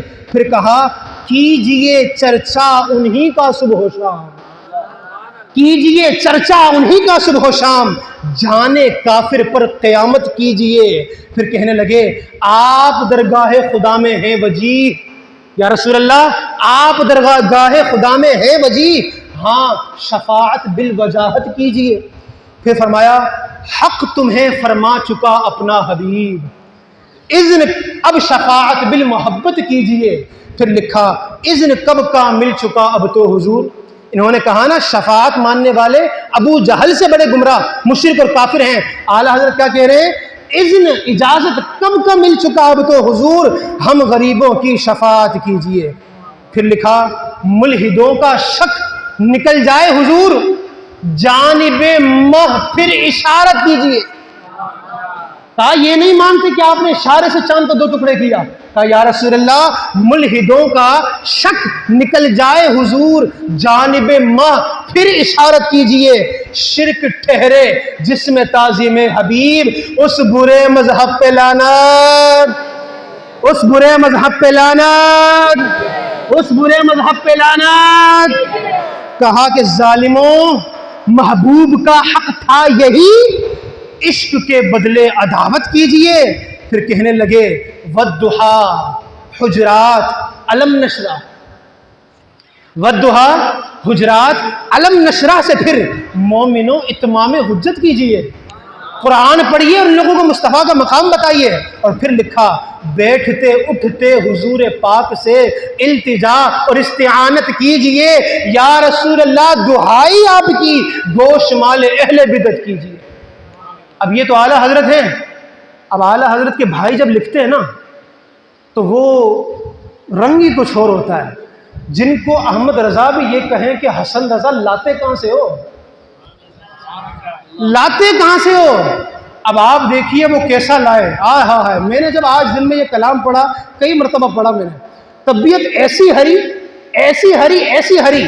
بھائی میں تو سینسر بیان کر رہا ہوں، میں تو کسی کو کچھ نہیں کہہ رہا، مگر حسن رضا بہت کچھ کہہ دیں گے تو انہی کی زبانی آپ سن لیجئے۔ یہ سارے کلمات بھی حسن رضا کے ہیں، صرف زبان بلال حنفی کی ہے، ورنہ میں نے سینسر بیان کیا تھا۔ اب سنیے گا حسن رضا صاحب کیا کہتے ہیں، توجہ ہے؟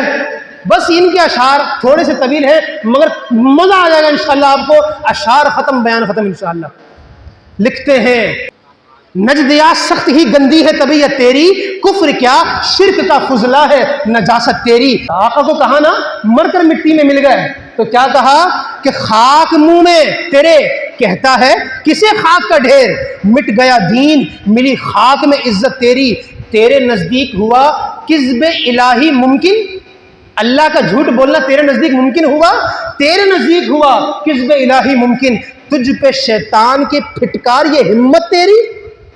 پھر آگے لکھا بلکہ کذاب کیا تو نے اقرار وقوع، انہوں نے لکھا اللہ جھوٹ بول سکتا ہے بلکہ بول چکا، تو کیا لکھا بلکہ کذاب کیا تو نے اقرار وقوع، افر ناپاک یہاں تک ہے خباثت تیری، علم شیطان کا ہوا علم نبی سے زائد، پڑھوں لاحول نہ کیوں دیکھ کے صورت تیری، پڑھوں لاحول نہ کیوں دیکھ کے صورت تیری۔ پھر کہتے ہیں بزم میلاد ہو، بزم میلاد ہو کانا کے جنم سے بدتر، کنیا کانا شری کرشن ذہن میں ہے، کہا بزم میلاد ہو کانا کے جنم سے بدتر، ارے اندھے ارے مردود یہ جرت تیری، علم غیبی میں مجانین و بہائم کا شمول، کفر آمیز جنوزا ہے جہالت تیری۔ پھر لکھا یاد خر سے، خر کہتے ہیں گدھے کو، یاد خر سے ہو نمازوں میں خیال ان کا برا، اف جہنم کے گدھے اف یہ خرافت تیری۔ پھر لکھا ان کی تعظیم کرے گا نہ اگر وقت نماز، ان کی تعظیم نہ کرے گا اگر وقت نماز، ماری جائے گی تیرے منہ پہ عبادت تیری۔ آج ہی جمعے میں نے یہ بات کی تھی، نماز شروع ہوتی ہے خدا کے ذکر سے، ختم ہوتی ہے مصطفیٰ کے ذکر پر۔ اللہ فرماتا ہے الحمدللہ کہو، خدا کی تعریف بیان کرو تو نماز شروع ہوگی، اور السلام علیکہ ایھا النبی پڑھو نماز تمہاری مکمل ہو جائے گی۔ شروع خدا کے نام سے ہوگی، ختم مصطفیٰ کے نام پر ہوگی۔ تو کہا کہ ان کی تعظیم کرے گا نہ اگر وقت نماز، ماری جائے گی تیرے منہ پہ عبادت تیری۔ ہے کبھی بوم کی حلت تو کبھی زاغ حلال، بوم کہتے ہیں الو کو اور زاغ کہتے ہیں کوے کو، یہ لوگ کہتے ہیں الو بھی حلال ہے کوہ بھی حلال ہے۔ عاشقوں قربان جاؤ، آپ کے ہاں چکن حلال ہے، آپ کے ہاں بیف حلال ہے، آپ کے ہاں مٹن حلال ہے، آپ کے ہاں اونٹ حلال ہے، فش حلال ہے، ان بیچاروں کو کھانے کو ملا تو کیا الو، اور جو الو کھائیں گے تو پھر اور کوہ کھائیں گے تو پھر، میں نے کہا یہ تو اثرات ہیں غذا کے، غذا بدل روحانی غذا پہ آ، تجھے نورانی چمکتے چہرے نظر آئیں گے۔ کہا کہ ہے کبھی بوم کی حلت کبھی تو زاغ حلال، جیفا خاری مردہ کھانے کی، جیفا خاری کی کہیں جاتی ہے عادت تیری، ہنس کی چال تو کیا آتی گئی اپنی بھی، اجتہادوں سے ہی ظاہر ہے حماقت تیری۔ پھر لکھا کھلے لفظوں میں کہے قاضی شوقاں مدد ہے. انہوں نے، ان کا ایک مولوی ہے، اس نے اپنی کتاب میں لکھا، میں نے باقاعدہ اس کی تصویر کھینچی تھی کتاب سے آج. اس نے اپنے مولوی کے لیے شعر لکھا ہے، کیا؟ قبلہ دی مدد، کعبہ امام مدد، ابن قیم مدد، قاضی شوقاں مدد. یہ مدد مانگ رہے ابن قیم سے اپنے مولوی سے، قاضی شوقاں سے اپنے مولوی سے. تو کہا کھلے لفظوں میں کہے قاضی شوقاں مدد، یا علی سن کے بگڑ جائے طبیعت تیری. نعرہ حیدری، نعرہ حیدری، نعرہ حیدری. کہا کہ تیرے اٹکے، تیری اٹکے تو وکیلوں سے کرے استمداد. تیرے مسئلے پھنس جائیں تو وکیلوں سے مدد مانگے گا، تیری اٹکے تو وکیلوں سے کرے استمداد، اور طبیبوں سے مدد خواہ ہو علت تیری. ہم جو اللہ کے پیاروں سے مدد چاہے، شرک کا چرک اگلنے لگی ملت تیری. پھر لکھا، بیان جو میں نے کیا وہ سنا رہے ہیں حسن رضا. کہنے لگے عبد وہاب کا بیٹا ہوا شیخ نجدی. انہوں نے بھی نام نہیں لیا، لگتا ہے یہ بھی سینسر چل رہے تھے، مگر میں نے کہا حسن رضا کا سینسر ایسا ہے، سینسر نہ ہوتا تو کیا ہوتا. کہہ رہے ہیں عبد وہاب کا بیٹا ہوا شیخ نجدی، اس کی تقلید سے ثابت ہے گمراہی تیری. اسی مشرک کی ہے تصنیف کتاب التوحید، جس کے ہر فکر پہ ہے مہر صداقت تیری. ترجمہ اس کا ہوا تفویت الایمان، جس سے بے نور ہوئی چشم بصیرت تیری. واقف غیب کا ارشاد سناؤں جس نے، جو حدیث میں نے بیان کے شروع میں سنائی تھی اب حسن رضا سنا رہے ہیں. کیا کہہ رہے ہیں؟ واقف غیب کا ارشاد سناؤں جس نے کھول دی تجھ سے بہت پہلے حقیقت تیری. پھر لکھا زلزلے نجد میں پیدا ہو فتن برپا ہو، یعنی ظاہر ہو زمانے میں شرارت تیری. پھر لکھا ہو اسی خاک سے شیطان کی سنگت پیدا، دیکھ لے آج ہے موجود جماعت تیری. پھر لکھا سر منڈے ہوں گے تو پاجامے گھٹنے ہوں گے. سروں پہ بال نہیں ہوں گے اور پاجامے چھوٹے بھائی کے، بلکہ سب سے چھوٹے بھائی کے. کہا سر منڈے ہوں گے تو پاجامے گھٹنے ہوں گے، سر سے پا تک یہی ہے شباہت تیری. ادعا ہوگا، دعویٰ ہوگا، ادعا ہوگا حدیثوں پہ عمل کرنے کا، نام رکھتی ہے یہی اپنا جماعت تیری. ادعا ہوگا حدیثوں پہ عمل کرنے کا، نام رکھتی ہے یہی اپنا جماعت تیری. ان کے اعمال پہ رشک آئے مسلمانوں کو. آقا نے فرمایا تھا ان کی نمازیں دیکھ کر نا تمہیں ان کی نمازوں پہ رشک آئے گا. تو کہا ان کے اعمال پہ رشک آئے مسلمانوں کو، یہ سن کر تو شاد ہوئی ہوگی طبیعت تیری. کہ آقا نے کہا تھا ان جیسی نمازیں دیکھو گے تو تمہیں شرم آ جائے گی، تو کم سے کم یہ سن کے تو تجھے تھوڑا سکون ملا ہوگا کہ نمازیں تو ہم بڑی پیاری پڑھنے والے ہیں. لیکن آگے کیا کہہ رہے ہیں؟ کہہ رہے ہیں لیکن اترے گا نہ قرآن گلوں سے نیچے، ابھی گھبرا نہیں باقی ہے حکایت تیری. یہ مت سمجھ تیری عزت کرنا شروع کر دی، ابھی گھبرا نہیں باقی ہے حکایت تیری. پھر کہا نکلیں گے دین سے، نکلیں گے دین سے یوں جیسے نشانے سے تیر، آج اس تیر کی نخشیر ہے سنگت تیری. پھر لکھا اپنی حالت کو حدیثوں کے مطابق کر لے، اپنی حالت کو حدیثوں کے مطابق کر لے، خود ہی کھل جائے گی تجھ پہ خباثت تیری، خود ہی کھل جائے گی. پھر لکھا، اب آپ سے بات کر رہے ہیں حسن رضا صاحب، کہہ رہے چھوڑ کر ذکر تیرا اب ہے خطاب اپنوں سے، چھوڑ کر ذکر تیرا اب ہے خطاب اپنوں سے، کہ ہے مبغوض مجھے دل سے حکایت تیری. یعنی اب میں اپنوں سے بات کرنا چاہتا ہوں، تیری بہت بات ہو گئی، اپنوں سے کیا بات ہے. انداز کتنا پیارا ہے حسن رضا خان صاحب کا. کہہ رہے ہیں میرے پیارے، میرے اپنے، میرے سنی بھائی، میرے پیارے، میرے اپنے، میرے سنی بھائی، آج کرنی ہے مجھے تجھ سے شکایت تیری. تجھ سے جو کہتا ہوں تو دل سے سن، انصاف بھی کر، کرے اللہ کی توفیق حمایت تیری. گر تیرے باپ کو گالی دے کوئی بے تہذیب، آج لوگ کہتے ہیں نا ہمیں فرق نہیں پڑتا، ہمیں تو کچھ نہیں کہہ رہا نا، ہمارے باپ کو کوئی کچھ کہہ دے ایسا تو پھر کیا ہوگا. کہا گر تیرے باپ کو گالی دے کوئی بے تہذیب، غصہ آئے ابھی کچھ اور ہو حالت تیری. گالیاں دیں انہیں شیطان لعی کے پیرو، جن کے صدقے میں ہے ہر دولت و نعمت تیری. جو تجھے پیار کریں، جو تجھے اپنا فرمائیں، ہمارے آقا ان سے محبت اس وجہ سے بھی کرنی ہے وہ ہم سے محبت کرتے ہیں یار.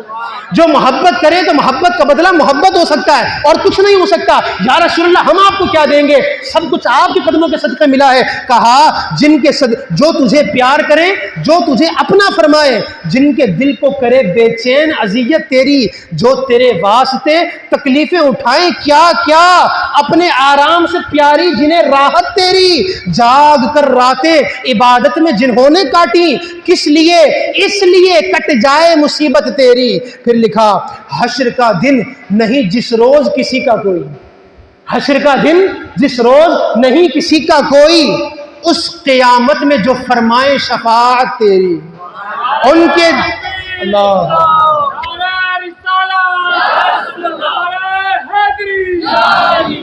حشر کا دن نہیں جس روز کسی کا کوئی, اس قیامت میں جو فرمائے شفاعت تیری. ان کے دشمن سے تجھے ربط رہے میل رہے. آپ کے جناب بس آفس کا دوست ہے, کزن ہی تو ہے, اپنا بھائی ہے یار. بھائی صدیق اکبر سے پوچھو بھائی کے ساتھ کیا کرتے ہیں, ان سے پوچھو باپ کے ساتھ کیا کرتے ہیں. جو مصطفیٰ کا ہے وہ ہمارا ہے, مصطفیٰ کا نہیں, بھلے باپ ہوا ہمارا نہیں. آپ کہیں گے بہت بڑی بات ہے. او بھائی محبت کا تقاضا یہ ہے اور خدا کے کلام کا تقاضا یہ ہے, جو مصطفیٰ کا ہے وہ ہمارا ہے, جو مصطفیٰ کا نہیں وہ ہمارا ہرگز نہیں. کہا کہ ان کے دشمن سے تجھے ربط رہے میل رہے. شرم اللہ سے کر کیا ہوئی غیرت تیری, تو نے کیا باپ کو سمجھا ہے زیادہ ان سے, تو نے کیا باپ کو سمجھا ہے زیادہ ان سے. جوش میں آئی جو اس درجہ حرارت تیری, ان کے دشمن کو اگر تو نے نہ سمجھا دشمن, ان کے دشمن کو اگر تو نے نہ سمجھا دشمن, وہ قیامت میں کریں گے نہ رفاقت تیری. ان کے دشمن کا جو دشمن نہیں, سچ کہتا ہوں دعوی بے اصل ہے, جھوٹی ہے محبت تیری. بلکہ ایمان کی پوچھے تو ہے ایمان یہی, بلکہ ایمان کی پوچھے تو ہے ایمان یہی. ان سے عشق ان کے عدو سے عداوت تیری. اور آخر شعر لکھا, بات ختم کر دی. اہل سنت کا عمل, اہل سنت کا عمل تیری غزل پر ہو حسن, اہل سنت کا عمل تیری غزل پر ہو حسن. جب میں جانوں کہ ٹھکانے لگی محنت میری. اللہ اللہ. تو یہ ہے وہ ساری چیزیں جو میں نے آپ کے سامنے کھول کر بیان کی. اور مقصد صرف کیا ہے, اعلیٰ حضرت کو جو جانتا نہیں ہے وہ دور رہتا ہے. اجنبیت مانوس نہیں ہونے دیتی, لیکن جو اعلیٰ حضرت کو ایک بار جان لیتا ہے خدا کی قسم ان کا ہو جائے گا. اور جو اعلیٰ حضرت کا ہو جائے گا غوث اعظم کا بھی ہو جائے گا, اور جو غوث اعظم کا ہو جائے گا مولا علی کا ہو جائے گا, اور جو علی کا ہو جائے گا عثمان کا بھی ہو جائے گا, اور جو عثمان کا ہوگا فاروق کا بھی ہو جائے گا, جو فاروق کا ہو صدیق کا بھی ہو جائے گا, اور صدیق کا ہوا تو مصطفیٰ کا بھی ہو جائے گا. وہ عاشق اکبر ٹھہرے, ہم چلو عشق کا دعویٰ کرنے والے ٹھہرے, تو ہمیں کچھ عشق والوں کا دامن مل جائے گا. انہی کے دامن میں چھپ چھپا کے انشاءاللہ جنت کا داخلہ بھی مل جائے گا. اللہ کریم ہم سب کو مسلک حق, مسلک اعلیٰ حضرت, مسلک اہل سنت و جماعت پر قائم و دائم رہنے کی اور لوگوں کی اصلاح کرنے کی توفیق عطا فرمائے. اللہ ہماری نسلوں کو بھی اسی حق والے عقیدے پر ثابت اور قائم و دائم فرمائے. اور میں آخر میں بس یہ بات کہنا چاہتا ہوں, آپ میں سے کسی ایک کو بھی کبھی بھی مسلک اعلیٰ حضرت کے حوالے سے, اہل سنت کے حوالے سے کسی بھی قسم کا کوئی مسئلہ ہو, میری خدمات بالکل فری ہیں.